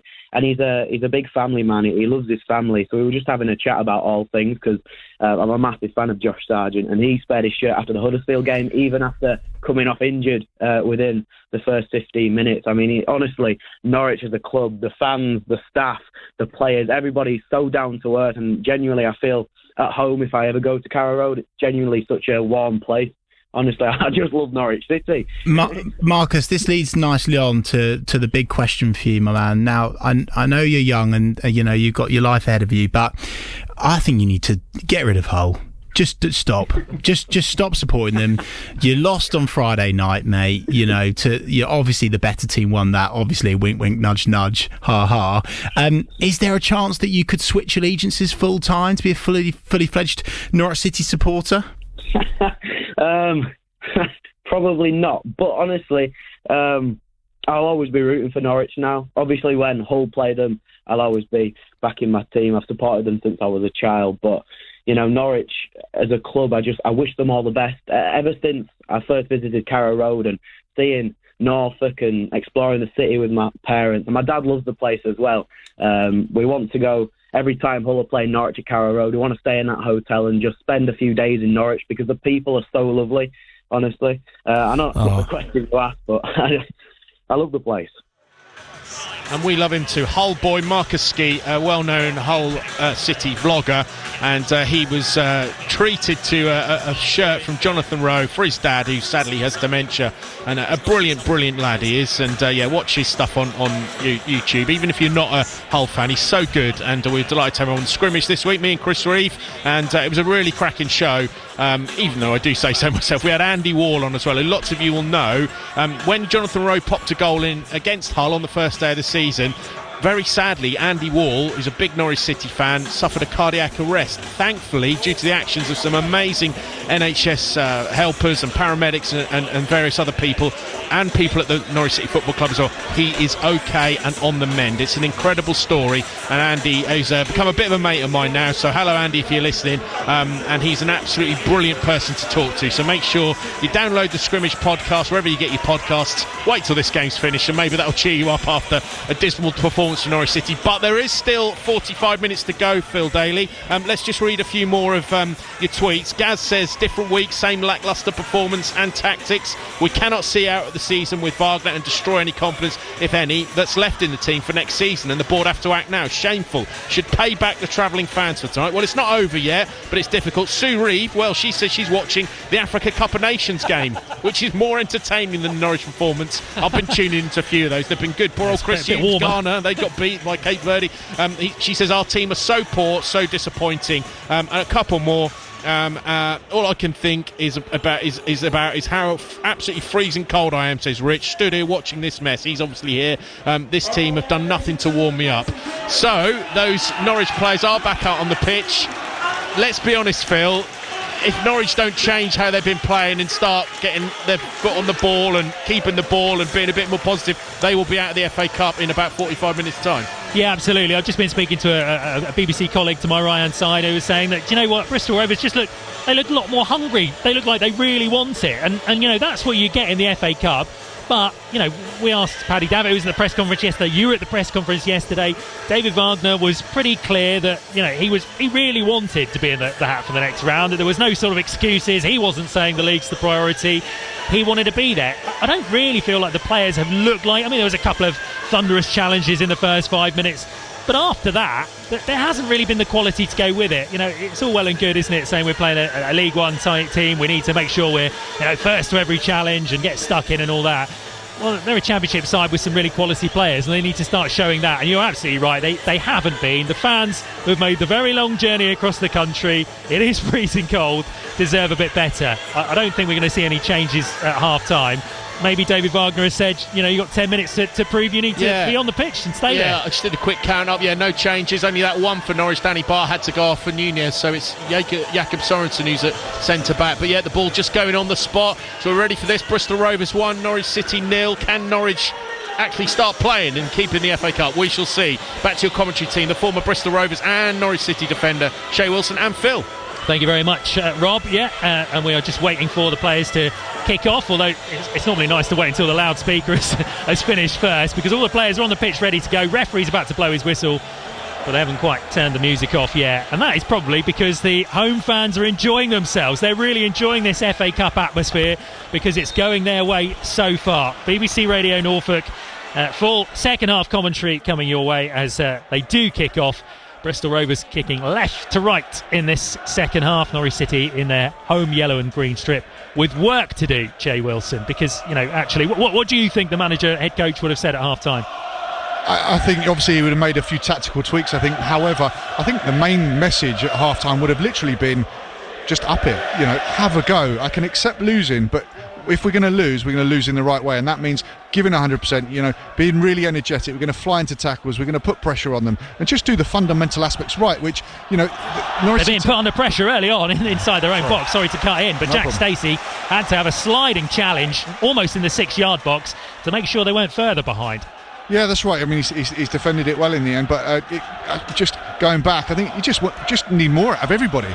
A real desire, and like I say, you can accept losing, but if you're going to lose, at least work your socks off, give 100%, and give the fans something to shout about, because at the moment they're not giving any joy to that travelling Norwich City contingent. Corner taken short by Bristol Rovers to Evans, then comes back to Finlay. He's central, but quite a distance out, tries a dink over the top. Good defending by Jack Stacey, who had to turn and head backwards, and then Norwich City do clear up to the halfway line. Johnny Rose trying to put Finlay under some pressure, and then the ball goes all the way back to the goalkeeper. Good work by Johnny Rowe just to keep them honest and keep the ball up the other end of the pitch. But it's a great ball by the keeper forward over to that left-hand side where Vale is getting forward. And Stacey again cuts in and plays the ball over the top, but Sarah's offside. Yeah, he was directly in line with us. We could see he was offside. He was trying to come back, couldn't do it quick enough. It would have been a good ball over the top if he wasn't just a yard or so offside. Free kick to Bristol Rovers inside their own half. Yeah, it would have been a cracking ball if he had been onside, but it's been slow getting back, and it's relieved pressure for Cox, the Bristol Rovers goalkeeper, to just clear his lines up the pitch. If you were coming and watching him for the first time today, what would you have made of Gabriel Sara? We've been desperate for him to have a bit more freedom and play a bit further forward, but he's been a little bit anonymous. He has. I mean, being honest, the game's passed him by a little bit. He's not really been involved. Chance here on the edge of the box for Bristol Rovers. Snap shot, good save by the goalkeeper. Who gets to the second ball? It's Ben Gibson, who's really calm and gives it to McCallum, who then rides one challenge and then gives the ball almost away to Ida, who can't get the ball under control. Snap challenge by Taylor, and there'll be another chance on this right hand side. Thomas to get the ball in. Gibson's there again. Really good defending by the Norwich centre half on 2 occasions, because that was a great snapshot by Thomas. Good save by the goalkeeper, and then if it wasn't for Gibson, who thought quickly and got the ball away, could have been 2-0. It certainly looks like Bristol Rovers have actually started the second half better than Norwich City, so Norwich have really got to settle down and get back into this game, because at the moment all the headway is being made towards the Norwich City goal. Evans is going to take this corner from our right hand side. Norwich City defending another corner in this second half as the crowd find their voice early on. Both hands go in the air. It's delivered towards the near post. It should be cleared, and it is. I think it was Sarah sort of left that to go behind, but it was going to creep in. Ben Gibson again sliding down, making sure it didn't creep inside the near post. Yeah, I think Gabriel Sarah's has left it expecting it to go out for a goal kick, and it's not, and Ben Gibson's had to clear it. It just looked very, very uncomfortable, the ball going in the box. They're now having a chat to sort out whose ball it is if it goes there again. It's going to be taken from the same position. Another corner, dink towards the far post this time. Good punch on it by the goalkeeper, Long. He needed to as well, because it didn't have much pace on it. It was sort of dropping in the cold temperature, and did really well to get a big punch on it, get it away. That's what you want as a defender. You want balls into the box, you want your goalkeeper coming claiming, or if they are going to punch, get really good distance and purchase on it, which George Long has done there, and relieved a little bit of pressure. Bale's going to take the throw in to Kramer. Cuts inside under a challenge by Adam Ida. And then Gabriel Sara's trying to push up the pitch as well. Evans does a lovely ball over the top. Over to that left wing again. Cuts inside. I think that's Vale. And then Nunes just manages to pick out the ball that was coming in towards the 18-yard box. Hits it up towards halfway. Adam Ida's after it. And it's headed clear for a Norwich City throw. First chance for them, really, to cross the halfway line. That's right. Bristol Rovers are making it really difficult for Norwich to play, and every time that a Norwich City player has possession of the ball, he's under pressure and he has to fight to keep possession, and that's what Bristol Rovers will play to. Ball is back with Ben Gibson. Plays it into the centre circle, into Hernandez's feet. It comes back to Kenny McLean. McLean's got Gibson out to his left-hand side. He crosses halfway, does the centre half, plays into midfield. Hernandez, Nunes, loads of space on the right-hand side for Stacey. Takes a touch. Not many options in front of him.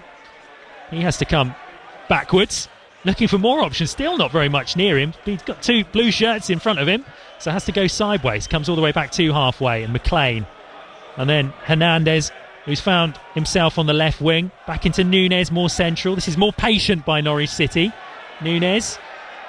There's a lot of blue and white shirts to get through, so Norwich City coming back once again. But still, decent play by Norwich City, who are holding onto the ball, but have now got blue shirts flying at them. And Norwich nearly give the ball away. Sorensen was running into nowhere, really. Took a heavy touch on the ball and almost gifted it straight to Rovers, but they do hold on to it and then get a throw in on this near side, and they'll try and build once more. They will. It's just really important in Norwich City when they've got possession that they have possession and pass with a purpose. At the moment it's passing, not really creating any openings higher up the pitch, so it's okay having possession, but you have to try and venture up the pitch somehow. A ball played through, which is almost going to find its way to Adamida. That wasn't who it was intended for, but it almost landed to him after a deflection inside the box, and it's really good defending by Taylor, who is clutching his knee because of it, but he had to get there because Adamida was waiting to pounce. I'm sure he would have scored from there. Really good defending by the centre half, who's now in a bit of trouble here.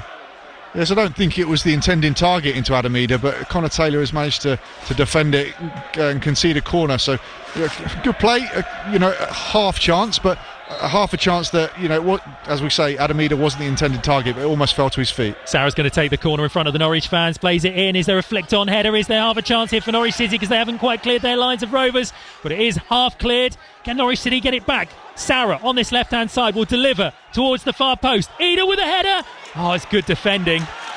It's really good defending. He only got half the header, but it's still fallen for Norwich City. 35, 40 yards out, tries to play a ball into McCallum, who gets half a header on it. Hernandez picks up some scraps, but runs into a man. And Norwich push forward to make sure they can't clear their lines easily, but they do win a throw into the hosts. Yeah, I think the header from Adamida was actually travelling on target, but Josh Grant, the centre-half of Bristol Rovers, has got a really good block. It didn't travel too far, but he's managed to get between the ball and the goal, and he's blocked it, and it fizzled out with no pressure in the end. Much more impetus by Norwich City, and those Norwich fans over to our left-hand side have started jumping a little bit more and cheering a little bit more. They were singing the Gabriel Sara song in front of him as he was taking that corner. Can Norwich City take their lead, find a bit more energy from somewhere? McLean inside midfield, just on the edge of the centre circle, plays a ball over for McCallum, who finds himself in the box. He tries the shot, curler. What a great shot. Is it going to be tapped in by Gabriel Sara? It is, and it's 1-1. Great shot by Sam McCallum, who almost couldn't believe how much space he had. I think he thought he was offside. He had time to look up and see if the ref's flag was up, curled it, caught the inside of the post, and it fell to Gabriel Sara, who couldn't miss. It's Bristol Rovers 1, Norwich 1. Yeah, Sam McCallum's made a great run down the outside, and I actually thought he'd taken too much time, but he's cut back in and bent it into the far corner, against the far post with his right foot. I actually thought it was going for a goal kick, but it's hit the post, travelled across the goal, and Gabriel Sara's put the ball into the back of the net. 1-1, game on. They really needed that, did Norwich City, and they had been building over the last 3 or 4 minutes. Although Norwich have got to do some defending here as the ball goes straight up the other end and then it's scuffed out for a goal kick to Norwich City, who maybe got their tails up a little bit, and it's all stemmed. I'm going to put it all down to the Norwich City fans, because as Gabriel Sara went and took a corner down there just a couple of minutes ago, they were all on their feet doing their bit to try and cheer Norwich City on, and we've heard plenty from the home fans who have been brilliant, I've got to say, but Norwich City fans have made the journey, certainly making themselves heard, and I'm going to say it led to a goal. Well, it's certainly quietened the Bristol Rovers fans down, because it's they're a little bit shell-shocked, because they came out of the trap second half and did really, really well, Bristol Rovers, and created a couple of half chances. But Norwich City are back in this game now. Suddenly look like they want it a bit more as well, as they're trying to close down the goalkeeper. There's a ball up to Sam McCallum again, who is so far forward for a fullback, as they're expected to do, but it's now the opposite direction. Collins running in on the left-hand side up against Sorensen, cuts inside him, he goes down in a heap, but the referee's just a couple of yards away. He says no foul, much to the dismay of the home fans. Don't think it was a foul, but he's still pulling himself up off the floor, and the ball has gone out for a throw in on the right hand side to Norwich City. But like we said at half-time, Phil, really all it is, they haven't done anything different tactically, Norwich. They've just given them the ball away cheaply, but it's just the energy that they've shown. They've upped the energy and they're getting a little bit of a reward from it now. Yeah, Kenny McLean, as you say, cheaply gave the ball away in midfield.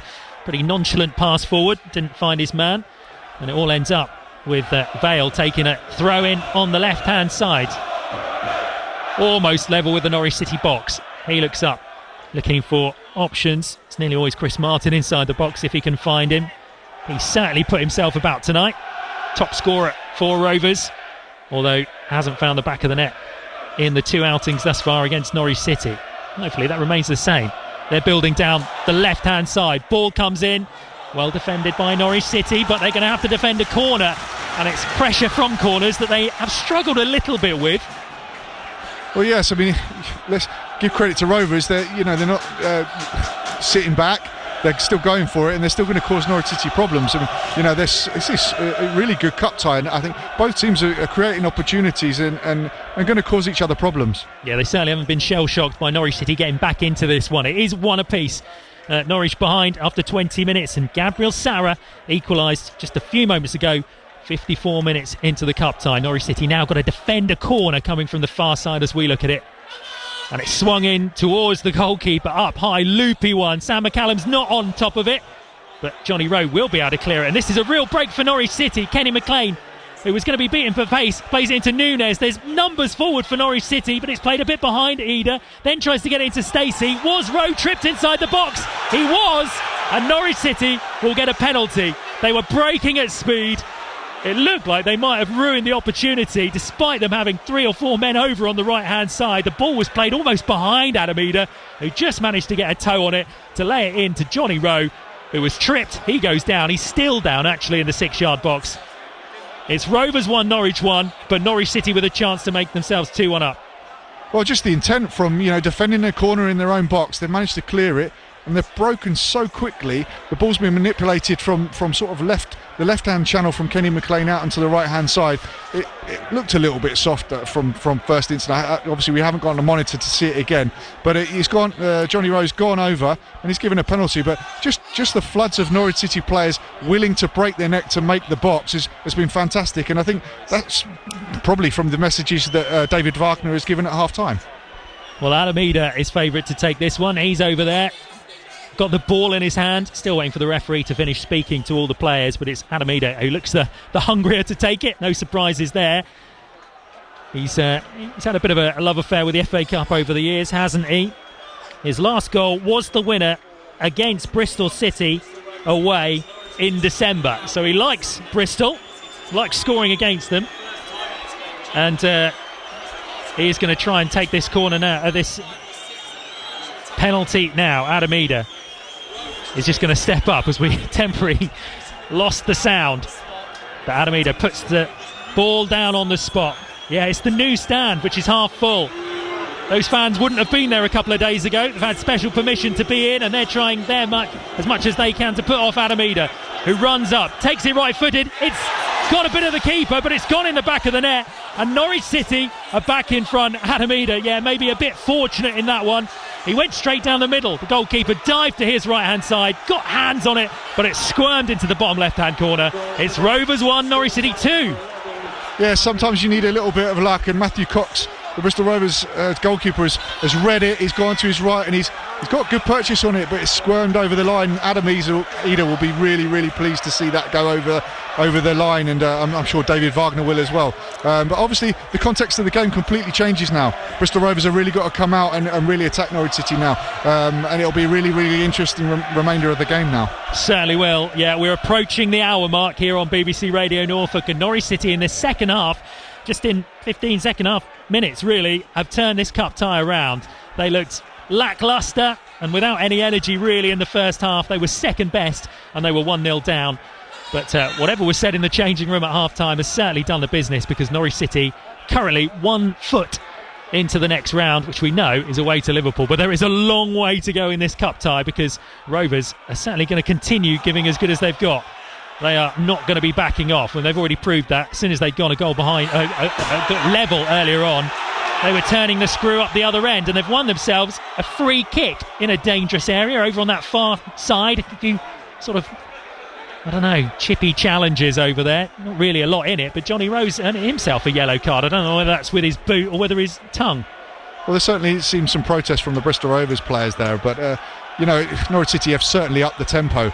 It's just a shame that it takes a half-time team talk to potentially do that. You expect the professional footballers to go out and really be able to generate that motivation and energy themselves. But obviously, David Wagner's had a good chat with them at half-time, maybe a bit of a rollicking, colourful language, but he's certainly got a response from Norwich City, and that's what he's looking for. Free kick. Norwich City need to defend. It's going to be whipped in by Vale with his left foot towards the far post. There is a blue head under it, is there? No, Gabriel Sauer is going to manage to defend this one and try and get it up the pitch and row. And there was a foot race almost for Hernandez to try and get onto it against the goalkeeper. But it's one the goalkeeper should have won and did. And the ball goes all the way up the other end of the pitch and then out for a throw in to Norwich City in their right back position. But again, as soon as the ball came in and they got sort of a half clearance, the Norwich City bodies were flooding forward, and a little bit of fortune they would have got it on an attack, but it did fizzle out. But first half that sort of thing wasn't happening. Everyone was staying behind the ball and being quite comfortable. Stacey's now been caught in possession over on that right hand side. And Norwich are going to have to defend this one with the dangerous Thomas, who plays it back to Finlay, puts it into the feet of Connolly, I think it is, and the ball over the top ricocheting away, but it's ricocheted for Norwich to maybe get onto, and there's a ball over the top for Adamida, who controls first time. Can he finish? No, it's straight at the goalkeeper. It was a difficult chance, which he's going to pick up the scraps from outside the 18-yard box, wide left. Ida takes on his man, but instead goes backwards as Kenny McLean puts both palms down to the floor and just says, calm down a minute. But again, just the intent, it was just a ball over the top, and Adamida stretches Sarah with a shot from the outside of the box. It would have crept in, but there wasn't enough juice on it into the goalkeeper's hands. He then bowls it out to Bristol Rovers, who looks like it might turn into a bit of a basketball match quite quickly, this one. It's certainly to and froing, and I don't want to harp on about it, but just the energy from Norwich. The ball goes in behind, Adamida really goes after it and has a chance, and the goalkeeper's pulled off a good save, and now suddenly the Bristol Rovers defenders are running back towards their own goal and really having problems. Ironic though, isn't it, that Norwich City, the footballing side that we know, have sort of had more opportunity playing the long ball, haven't they? I mean, it's been on the transition, I guess, so there's lots of Rovers shirts further forward, but it just shows, doesn't it? You don't have to play the ball around the back all of the time. Mixing it up really helps. No, sometimes you do have to play a longer pass, and everybody says long ball, but a long pass is just as good as a 10-yard pass, 50-yard pass, as long as it's efficient and it's effective into someone's path or into someone's feet. It's a really, really good pass and gets you up the pitch. Yeah, absolutely. These are not just sort of wild launches forward, are they? These are sort of picking their pass much further forward. Ball over towards this right-hand side where Thomas has a wrestling match with Sam McCallum, and it's Thomas who comes out on top, tries to play in Finlay. It's behind him. Then there's a crunching challenge / shot from Evans up against Nunes, and goes high and wide and out for a goal kick to Norwich City, who are going to make a couple of changes here by the looks of things. Hernandez is going to come off, and on comes Borja Sainz. We're also going to see Fasnacht and Ashley Barnes coming on. Rowe is coming off, and let's wait and see who else is coming off. So Borja Sainz is coming on, Fasnacht is coming on, Barnes is coming on, and off goes Ida, Hernandez and Rowe. What do you make of those changes? Well, it's interesting actually, because Norwich City have just started to get, obviously with the scoreline suggesting they're getting a little bit of a foothold in the game and changing their front four. But fresh legs, they're showing lots and lots of energy, pouring forwards just for the last sort of 15 minutes. And now they've got even fresher legs that you'd expect to see the same thing from the attacking Norwich City players. So interesting, but it's an opportunity for those guys to stake a claim to stay in the team for the next fixture. Yeah, they're not bad substitutions to make, though, are they? As you say, we've got someone who's played Champions League football over on the right hand side. You've got Sainz, who's looked really good since coming into the team, and Ashley Barnes, we know what he can do, as well as keeping the likes of Sarah on the pitch. Nunes now on the ball, looking to try and get some of those new fresh legs involved early on. Sorensen into the midfield, and Nunes.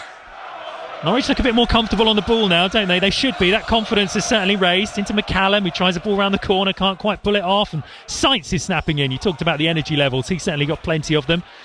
And puts Grant under pressure, and Grant manages to win a throw-in, but it's deep in their own half, and it's now the emphasis is on Rovers to try and get at Norwich City, not the other way round. McLean brings it under in midfield, and then sloppy touch from him, gets the ball forward. There's a bit of a snappy challenges going in there, and it's Borja Sainz who has the composure to bring it out and go backwards this time. And back to Long, who's got loads of space in midfield to find Nunes. He just looks around, surveys things, goes out to the right, and Stacey. It's certainly interesting because Norwich City are starting to run in behind a little bit more. The Bristol Rovers back 3/5 are having to play a little bit deeper, which is freeing up space in the centre of the pitch for Kenny McLean, Marcelino Nunes, Borja Sainz to get on the ball and really dictate play now. So I think that's a strategy they'll stick to for the rest of the game. Yeah. Sam McCallum has kind of been waiting on the shoulder on this left wing. He stood in front of us and looked for a couple of runs a couple of times, and as you say, that's just dragging everyone back further, back deeper, which means Norwich have got a bit more time and space to play in their own half. And also, the longer the game goes on, obviously Bristol Rovers have put a lot of energy into it so far, and you know they're going to get tired. Ball forward for Ashley Barnes to run onto. He's onside. He's very wide over to the right hand side. Tries to lay it back for one of his colleagues to run onto, and it's defended. It's as surprising as a striker. He didn't try a shot from there, but the angle was against him. He's now charging back to help defend because Rovers are getting forward on the left-hand side up against Jack Stacey. Cuts inside. Stacey does really well. Robs the ball off him, and his first intent is to turn and run the other way. And then Norwich City do take a breath, and can, because they've got a tiny bit of space to do so. It's just jogging infield, and Nunes suddenly has a bit more time and space on the ball, and plays it backwards to Gibson, who can just take the sting out of the game completely. Look up. That's right, because of the state of the game now, Norwich City is starting to dictate the pace of it. They're injecting pace when they want to, but they're also slowing the game down if they need to. Over to this left-hand side for Fasnacht to run onto, but he wasn't on the same wavelength as McCallum. But they'll now chase towards the goalkeeper and make him have to play the ball first time. Plays it up towards halfway. Nunes jumps, wins the header, but it falls to a Rovers player who's played a great ball through for Collins, who's almost one-on-one with the goalkeeper. And it's a save by Long. He was being put under pressure by Sorensen, so he had to take the shot on early, and it went straight to Long, got both fists behind it, and it remains Rovers 1, Norwich 2. Well, it just goes to show that there's still that threat there. Evans has threaded a lovely pass through, and the shot, you know, it's a save that George Long should make, but it just goes to show that threat, one pass in behind the Norwich City back four, is still dangerous. So they still need to stay alive. Well, there's a substitution for Rovers, and Jack Hunt is coming on in replace of the goal scorer Luke McCormick in midfield. See how that changes things for Rovers. But Norwich now got to defend a corner, and the ball comes in, so the near post is well defended by Gabriel Sarra. Gets a really decent distance on it as well, but it will come back from Rovers. Tried to be a dinked ball. Fasnacht's charged it down. This is good defending by Norwich City. So then there's just a pretty hopeful ball onto the box, which Norwich should clear. McCallum does. I thought he'd left too long, but the bounce has then eluded the one player, and Sainz is then running forward, and then there's a missed kick. There's a chance for Nunes, who's running towards the 18-yard box. He's in it now, puts it onto his right foot, tries a shot, it's blocked, and it comes bouncing all the way out to Sainz, who's got back up off the floor. He'd been taken out. Then to Sarra, who just slows things down a little bit more. Then Sarra into McCallum, who's made a run. Then Sainz. McCallum's fallen over. He's been tripped on this left-hand side, but the ball is now all the way over on the far right-hand side. McCallum isn't up yet. Keep an eye across that one in a minute.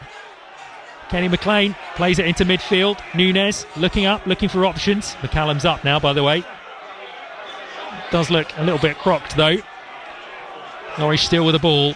Nunes in midfield. He's looking up for options. Goes backwards towards Gibson. Then McLean and Nunes in the middle of the centre spot. To Sorensen. Comes back again. Kenny McLean. Just inviting Rovers to come towards them, so there's a bit more space, a bit deeper. It's interesting because Norwich City are getting a lot more possession in the middle third, whereas that possession in the first half was in the defensive third, and it was inviting Bristol Rovers on. But you know, at the moment, Norwich City are dictating the pace of the game. But you know, Bristol Rovers still look a really big threat when on transition. Jack Hunt, his first opportunity over on this right-hand side to deliver a ball in. It's low and bobbly, but Gibson does really well. Sainz does excellently to control that one.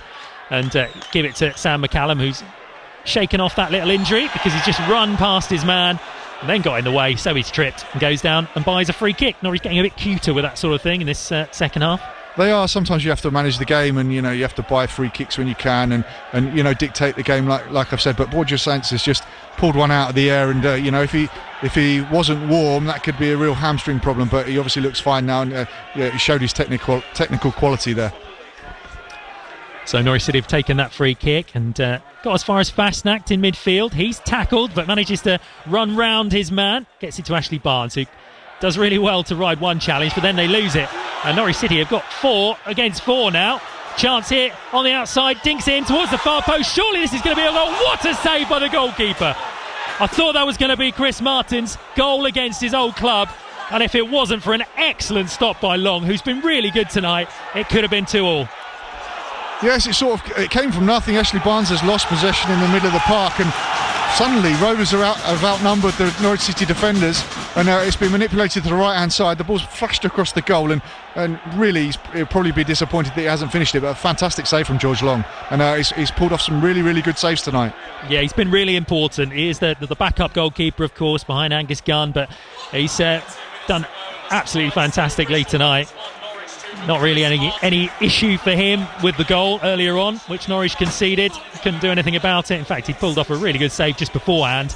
And if he wasn't there to do that, Norwich City could have been level at 2 apiece. But as it stands, Adam Eder is scoring the penalty, which is putting Norwich City in front. They are 2-1 up away from home after a pretty shocking first half where they were 1-0 down.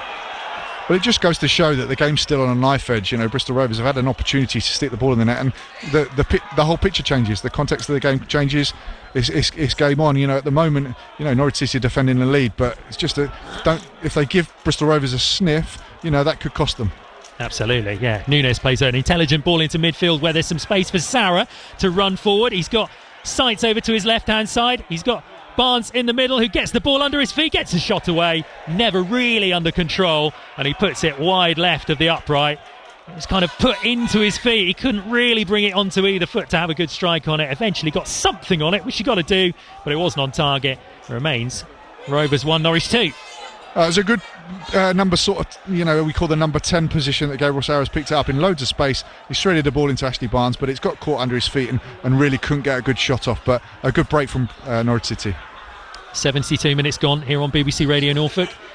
Phil Daly, Jay Wilson with you. Don't forget Canary Call come the full-time whistle, where currently Norwich City got half a foot in the next round. I think that's fair to say. They lead 2-1.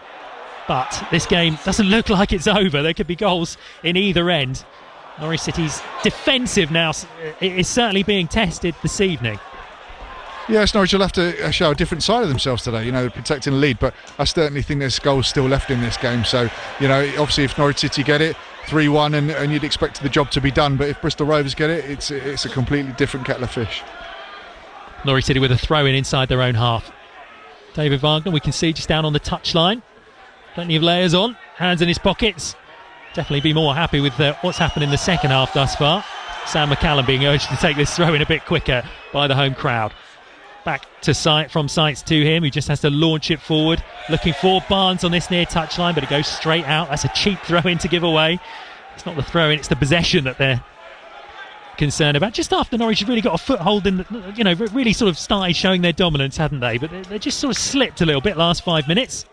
There's certainly been a little bit of a lull, and neither team have really got much possession, and there's lots and lots of transitions, and it's a little bit scrappy at the moment. As the ball is just launched from one end to the other, Gibson gets a header forward into it. It's argy-bargy in midfield, eventually a header won by Rovers. Then Borja Sights, intelligent ball from him, just plays it over to Jack Stacey, who's in acres of space on the edge of his own box. He just looks up, maybe just tries to slow things down again. Sorensen, who's playing centre-half, if you only recently joined us this evening. He started in midfield, but an injury to Danny Bart meant he had to drop in there for the rest of this game. No centre-halves officially on the bench tonight. So Nunes came into midfield and Sorensen dropped into centre-half, and he's done an alright job. Nunes now on the ball as well. Just plays it off the shins of an on-rushing Rovers player, and out for a throw into Norwich. Well, Núñez caught a little bit there. I mean, that's one thing Norwich don't want tonight, is any more injuries. They've had such a difficult first half of the season because of those injuries. You don't want to pick up something in a second leg of an FA Cup tie.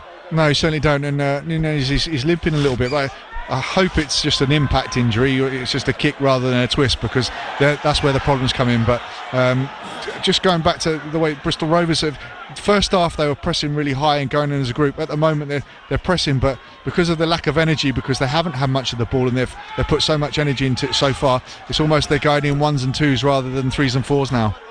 It's interesting how players affect the football match. Sainz has come on and done really well. I mean, we know he's a good offensive player who can pick a pass, but actually it's his kind of intelligence in small pockets of space to buy the rest of his team a few moments. But maybe he's going to have to do some defending here, because there's a charge on by Rovers on the edge of the box. It's Chris Martin who gets it over to the left-hand side. Vale inside the 18-yard box, stinks it up towards the far post. Important header won by McCallum, who gets the second one as well, but the ball is still on the edge of the box. Evans with a shot, and it sails just over the top. This cup tie is not over. It's certainly not, and there was a little bit of indecision in the back line. Sam McCallum's got a header on, and he was outnumbered at the back, and if the ball was a little bit heavier from the cross from the left wing, Sam McCallum was really struggling, and I think they'll be really pleased that Evans has had a shot there. It didn't look like it was on, and he flashed it across the face of the goal and wasn't really troubling George Long. So I think Norwich City will be really pleased that he's had a shot rather than feed the ball back into the penalty box. 76 minutes gone. You're listening to BBC Radio Norfolk, where Norwich City are in front in the FA Cup third round.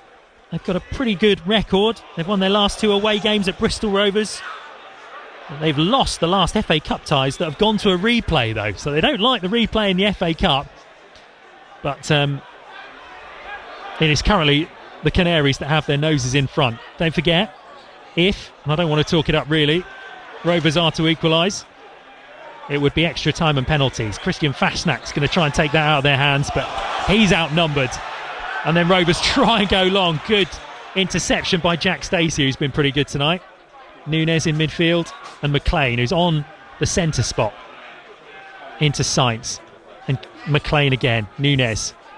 Sarah just plays it back to Núñez, then goes out right for a bit more space, and then back through the centre halves of Sorensen and McLean, who's now got a bit of space to run into or pick a pass. He runs in, plays it to Sainz, who doesn't quite control, probably for the first time tonight. And there's a challenge between Sorensen and Chris Martin in the centre circle. Martin's down and wins his side a free kick. It's probably actually a good free kick for Sorensen to concede there, because I think if Chris Martin gets good possession, it enables Bristol Rovers to build up play, and I think it was one he sort of had to take for the team there, but no real threat on the halfway line, but it's enabled them to regroup, reset, and put a lull in the game a little bit. We're going to see a pretty aggressive substitution here by Bristol Rovers, because we're going to see Finlay go off, as well as Aaron Collins. And on comes Scott Sinclair and John Marquis. And that is the Scott Sinclair you'll remember, playing for Manchester City, for Celtic. This is his second season here, 34, and still going more strong-ish. But, we know he's a player of good pedigree anyway. Yes, we certainly know he's got some great feet. He's still very athletic, and there's a bit of intent from Matt Taylor, the Bristol Rovers manager now. And 12 minutes to go, they're losing the fixture, so they have to be a little bit positive and try and throw people forward and try and create problems for Norwich City. Certainly do. Let's hope they don't haunt Norwich City. And Norwich City are going to bring the ball forward now. There's a good challenge over there, which wins a throw-in for Norwich City, deep in their left-back position. But, it's clear, and, fair play to Bristol Rovers. It is a cup tie. They are the underdogs. They've got to go for it, haven't they? That's the other thing. They're not going to be sitting back and hoping not to concede anymore. They're going to go for this one. Well, that's right. I mean, Anfield in the next round, they're still thinking about that. And, they're more than capable of getting back into this game. Like I said, 11 minutes left. They've had chances. George Long's pulled off a couple of good saves, and they're certainly not out of this game. Certainly not. Not by any stretch of the imagination. Well, it's the goalkeeper, Matt Cox, who's going to take this. It was an offside decision given against Norwich City. Launches the ball up. Who's under it? You guessed it. Chris Martin chests it down for Grant, who controls, gives it to Taylor. Then over onto this right-hand side for Hunt. Good turn there on the right by Thomas, who gets away from his man. He's going to deliver a ball into the box towards the far post. It could have hit anybody. It drops down, and really good challenge there by Sam McCallum, who just smashed it and took the man with him. But he needed to just get the ball out and away from any danger, because it's going to come back with interest, you'd think. Hunt over to the right hand side again. Thomas has been so good, hasn't he? Over the two legs, puts it on his left foot this time. Back to Hunt. He delivers, tries to test the goalkeeper towards his far post. It's the far post, and out for a goal kick to Norwich City. We can see which way this is going, can't we, Jay Wilson? Well, there's a bit of sustained pressure from Bristol Rovers, and it's really important that the Norwich City defenders make good decisions. And Sam McCallum's been teased by one there. He's got caught out, and it's almost cost the side. So it's important that they make the right decisions. There's a foul inside the box on a Norwich City player, and they were trying to play out from the back. And that's bought Norwich City a bit of time out of the game as well, because the clock is ticking forward. Nearly 81 minutes played. And also buys them a bit of space to just try and do something with this ball to carry on eating that clock down, because as it stands, Norwich through to the next round, and they want to do it, I'll say, as quickly as possible, as slowly as possible.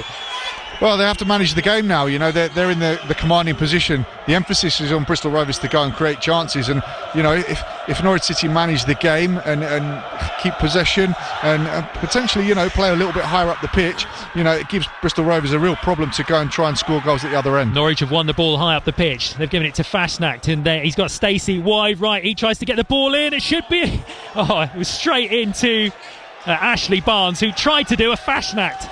The way Fasnacht scored against Hull the other days, inside of the thigh. I mean, it was pretty difficult to swivel his body from where the ball came from. It almost dinked over the goalkeeper, but it sailed over the bar in the end, and it's a goal kick to Rovers. Yes, it looked like it was an awkward height. It wasn't a header and it wasn't a volley, and he got caught in two minds and it fizzled out. But great marauding run. I think it was Jack Stacey on the right hand side, and if they can keep Jack Stacey doing that, I still think Norwich City can create opportunities here. Absolutely, and they're starting to frustrate their opponents as well. Chris Martin getting a little bit argy-bargy in there, as he knows best. Sarah again. He's got Nunez with him. Tries to dink a ball over the top to Sarah, but he can't get it through. Goes all the way to the goalkeeper, who just clears his lines. He's going to be up and over Gibson. Sam McCallum's working hard to get back. He's put in plenty of miles up and down this wing tonight, hasn't he? He certainly has, and I saw him a minute ago. He had, sort of bent over, and I think he's certainly put in a shift today, Sam McCallum, defensively, and he's certainly joined in the attack when the opportunity has arisen. Long clears the ball up the park, looking for Barnes, who can't get on top of that one. Rovers do try a little back heel. Sainz is diving in. Hunt and Thomas again combine on this right hand side. Thomas can't find Hunt the other way though, although he's gifted it back by Gibson, who tried to clear his lines, and it falls for Thomas, who prays it over towards the far side. Vale trying to get the ball back in. He's been good tonight again as well, but it's cleared temporarily by Norwich City. Nunez gets involved, does manage to get it to Stacey, who tried a trick to get past his man. It then cannons off him, and it'll be a throw into the hosts, and the fans are up for this one. 7 minutes to go on BBC Radio Norfolk. Yes, the noise has risen, and Rovers are, the fans, Bristol Rovers fans, are trying to G their team on, and I think it's it's going to be a big 7 minutes for Norwich City to try and see this game out. Certainly is. Hunt is going to try and ball down the right hand side, finds Thomas again. He cuts inside, tries to put it on his left, then goes further out to his right. Evans, he twists and turns back to Thomas.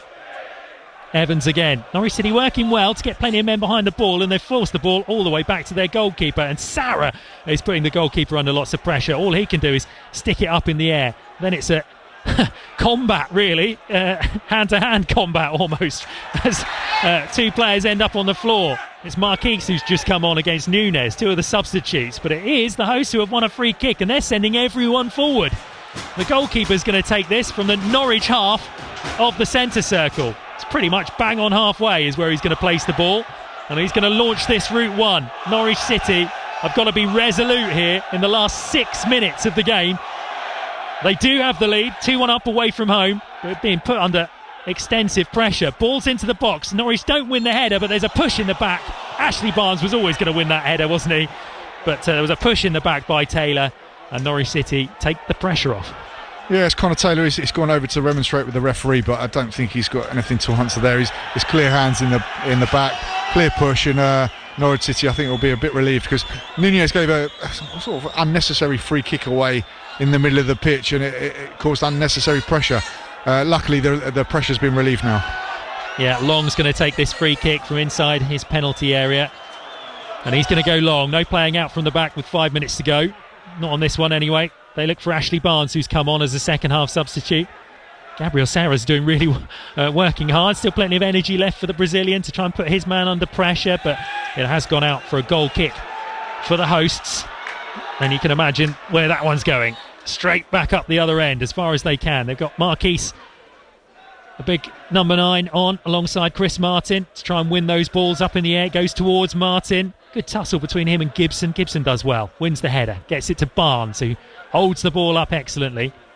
Back to Nunez, twists and turns, gives it to McLean, puts it across to McCallum, who couldn't do much more but head it forward, but Sainz is bombing forward to try and help out. McCallum up against Thomas. That's been a good battle most of the night as well. Hunt on this right-hand side. Will he put the ball in early? He does. He squares it from one side to the other, switches it to Bale, who crosses the ball in. Good defender by Norwich City. Can Fastnack get it further away? No, he's up against 2 men now. Vale looks up again and tries to put it into the box. It goes in towards Marquise, and there might have been a hand in there. They're furious, are the home fans, but Norwich City are going to try and play this one forward, and there could be an opportunity on the right-hand side for Fastnack to run onto. Real opportunity for Norwich to finish this game off. Although there's plenty of blue and white shirts getting back now. Kenny McLean, edge of the area. He tries a shot! What a goal by Kenny McLean, who's put this one to bed. It fell to the Scot outside the box, and he lined it up with his left foot, buried it into the bottom right-hand corner. The goalkeeper didn't stand a chance, and Norwich City are through to the next round of the Cup. We've got 3 minutes of normal time left. It's Rovers 1, Norwich 3. Well, just prior to the goal, I mean, it was a fantastic finish from Kenny McLean. There was Gabriel Sara in the middle of the pitch. He showed a little bit of class. The ball came into him. He's played it round the corner, and it's just taken out about 3 Bristol Rovers players. And that's where the chance has really been created. And it's Christian Fastnack on the right hand side has cut back in, laid it back into Kenny McLean, who's found the bottom corner with a really crisp, efficient finish. And you'd expect the game to be over now. And I can see lots of Bristol Rovers fans there. They're standing up and walking out the stadium now. So I think Norwich City are looking at it as job done now. Yeah, I think it's fair to say a lot of these fans who have been, well, they've been really good value, haven't they? Especially in the first half when things were going their way. But they've stayed with their side, who have been pretty good value for a League One side up against the Championship. So over 2 legs as well. But it looks like Norwich City have just about done enough. And it's been a really much improved second half by Norwich City. We'll no doubt talk about it in Canary Call. Get your calls in now. 0800 3897 321. Rob and Che are here until 10:30 tonight. We'll try and get reaction from David Wagner and a player. It looks like, I mean, I don't want to put the curse on because these cup guys turn on the sixpence, but it looks like Norwich City are going to make it through. But there'll still be some questions asked, especially after that first half. But they've shown real resilience to put it to bed in the second, because they were second best in the first half, but completely changed things around. They were, and it just goes to show that the value in George Long's saves. The save to prevent it from going to 2-2 was so important, and it's given Norwich City a platform to go and get the third goal. And really, they should manage the game now and see it out until the final whistle. Yeah, you can imagine maybe a few of the heads will drop a little bit in the Bristol Rovers camp as well. There's a few Scousers in there, a few Reds, a few Blues. So they would have been looking forward to potentially going to Anfield in the next round. Norwich City almost giving the ball away at the back, but pretty cool and calm by Nunez. And then it's over to McCallum, Gibson. Gibson gets plenty of stick from Norwich fans, but he's won some important headers tonight up against a real challenge in Chris Martin. They've sort of done their bit. Most definitely. I think there's been some really, really good battles all over the pitch. I mean, I hate to go back to the Bristol Rovers wing back. It's against the Norwich City fullbacks. It's been a really interesting tussle in the centre of the park, and those little duels, Chris Martin and Ben Gibson, it's been fantastic. It's been really, really good to watch and exciting. Certainly has. The Norwich City fans are in good voice over there. They've certainly hadn't had it all their way, as we said in the first half, but they've certainly found their voice in the second half, and very much helped Norwich City get back into this one by cheering towards Gabriel Sara before he took the corner, which led to one of Norwich City's goals. And from there, it was Sara who scored the equaliser, Anamida from the penalty spot, and then Kenny McLean putting the, hard to say cherry on top because it hasn't been quite that kind of performance. And it could be 3-2 if Norwich City aren't careful here, because they've just laid the ball into the box looking for a run. Scott Sinclair hoping to do some damage, but George Long goes and smothers the ball. Yeah, it's fizzling out a little bit now. You sort of sense the Bristol Rovers players' heads have gone down slightly. You know, from being 45 minutes ago, being 1-0 up in the change rooms, they probably were looking at going to Anfield, and you can just sense the crowd. I feel for the gas heads that are here, because the Bristol Rovers fans have been fantastic. They always have been, and I think they've been. You know, Bristol Rovers have been they've given themselves a huge amount of credit. And if this is the way they're going to play for the rest of the time that Matt Taylor's in the job, I think they've really got a bright future. Well, I don't want to say I've put this to bed earlier than I thought I should have done, but we've just seen 7 minutes of time added on for this. I mean, I suppose we've had 3 goals and a number of substitutions, but it doesn't really feel like there's been 7 minutes of time added on. But the referee is obviously doing things by the letter of the law tonight. It certainly seems like a bit much, but you know, it just goes to show that if Bristol Rovers can nick one in the next few minutes, it's certainly game on again, and they'll give their all, and they're certainly, you know, they're going to be a bit more direct. They've almost got a front 5, front 6 now, but it leaves them very vulnerable, to just like they are this, now. Yeah, Sainz is running through the middle, taking the ball with him. He's done too much though. He's almost skittled past. It's almost stuck to his foot, and it nearly dinked over the goalkeeper. Wow, yeah, I thought he'd lost the ball on 2 occasions, but I think somehow it cannoned into the toes of Nunez, who got forward, and it almost lobbed over the goalkeeper. But it just shows that there could still be a goal either end in this one, because now Rovers are coming back. Norwich City, you know, will certainly not want to concede again in this game, because that would leave the last seconds very nervy. No, it just goes to show that Bristol Rovers, you know, they're flooding forward and putting bodies forward, but it does leave them vulnerable. So if Norwich City can nullify the attacking threat from Bristol Rovers, there's always the opportunities for a break on, and you know, it's a potential another goal in the game. Certainly is. It's with Norwich City in central defence. Ben Gibson not being put under any pressure, just goes left to McLean, looks up, goes back towards the edge of the box with Gibson. Still 5 minutes of injury time to go, and Stacey loses the ball, wins it straight back, gives it to Sarah, back to Stacey. Now further into midfield to Nunez, who looks to spray the ball over to this left-hand side. He knows McCallum's waiting, who gratefully accepts and plays the ball in. Really good ball across to Ashley Barnes, who hadn't quite read it was going to come in that early, and he's not as fast as he used to be. And he missed that one by about a yard. That would have been a really nicely worked goal, because it was a great ball in from McCallum, but as I say, Barnes not quite on the same wavelength on that one. No, they weren't. It was just ahead of Ashley Barnes, but the build-up play was really good. They, you know, some short passes, probably 4 or 5 short passes, and then a longer pass. I'm not sure who actually played the pass out to Sam McCallum, which, you know, we've got injury time, and Sam McCallum still busting their gut to really get beyond the Bristol City defence. Great ball across, but it was just in front of Ashley Barnes and fizzled out. Well, despite the fact that we thought Sam McCallum might have been blowing and might have pulled a bit of a hamstring earlier on and is still busting a gut to get up inside the pitch, it's Jack Stacey who's been taken off and switched for Kellen Fisher, the young fullback. He goes back and fills in at right back, and he's going to have to get into some work early on, and does. Blocks across from Vale over on that left wing, and it's out for a throw-in to Bristol Rovers. 93.5 minutes gone. BBC Radio Norfolk, 7 minutes of stoppage time in total.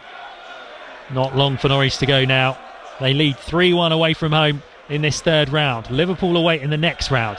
Norwich haven't cleared their lines yet. Ball's on the edge of the box. A player goes down. Referee's not interested. That's a goal kick to Norwich City. That would have made things nervous if he'd have given that. It certainly would. I think he was never really favourite to get there. He's gone down quite cheaply. He's trying to buy a penalty there, but you know, he's had a heavy touch. He's gone out for a goal kick, and I think he'll just be a little bit disappointed that nothing's come from that. But George Long can relieve pressure now. Certainly can. Yeah, 3 minutes left here on BBC Radio Norfolk. Keep those calls coming in for Canary Call 0800 3897 321. We're on air until 10:30. As I say, Rob Butler, Jay Wilson taking your calls. Where do you stand on this? How excited are you about Anfield? It's not long to go. Remember, that's on a Sunday, week on Sunday. Live commentary here on BBC Radio Norfolk, of course. Are you anxious, especially after that first half?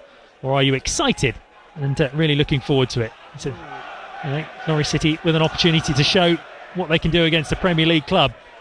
Or are you still more worried about what's happening in the Championship? Big game for Norwich on Saturday as well. That one, of course, on Radio Norfolk as well. Nunez comes into Sarah. Better turn by Sarah. He's sort of kept hold of the ball better in the second half as well. Been excited to see what he's capable of and further up the pitch. And he scored one tonight.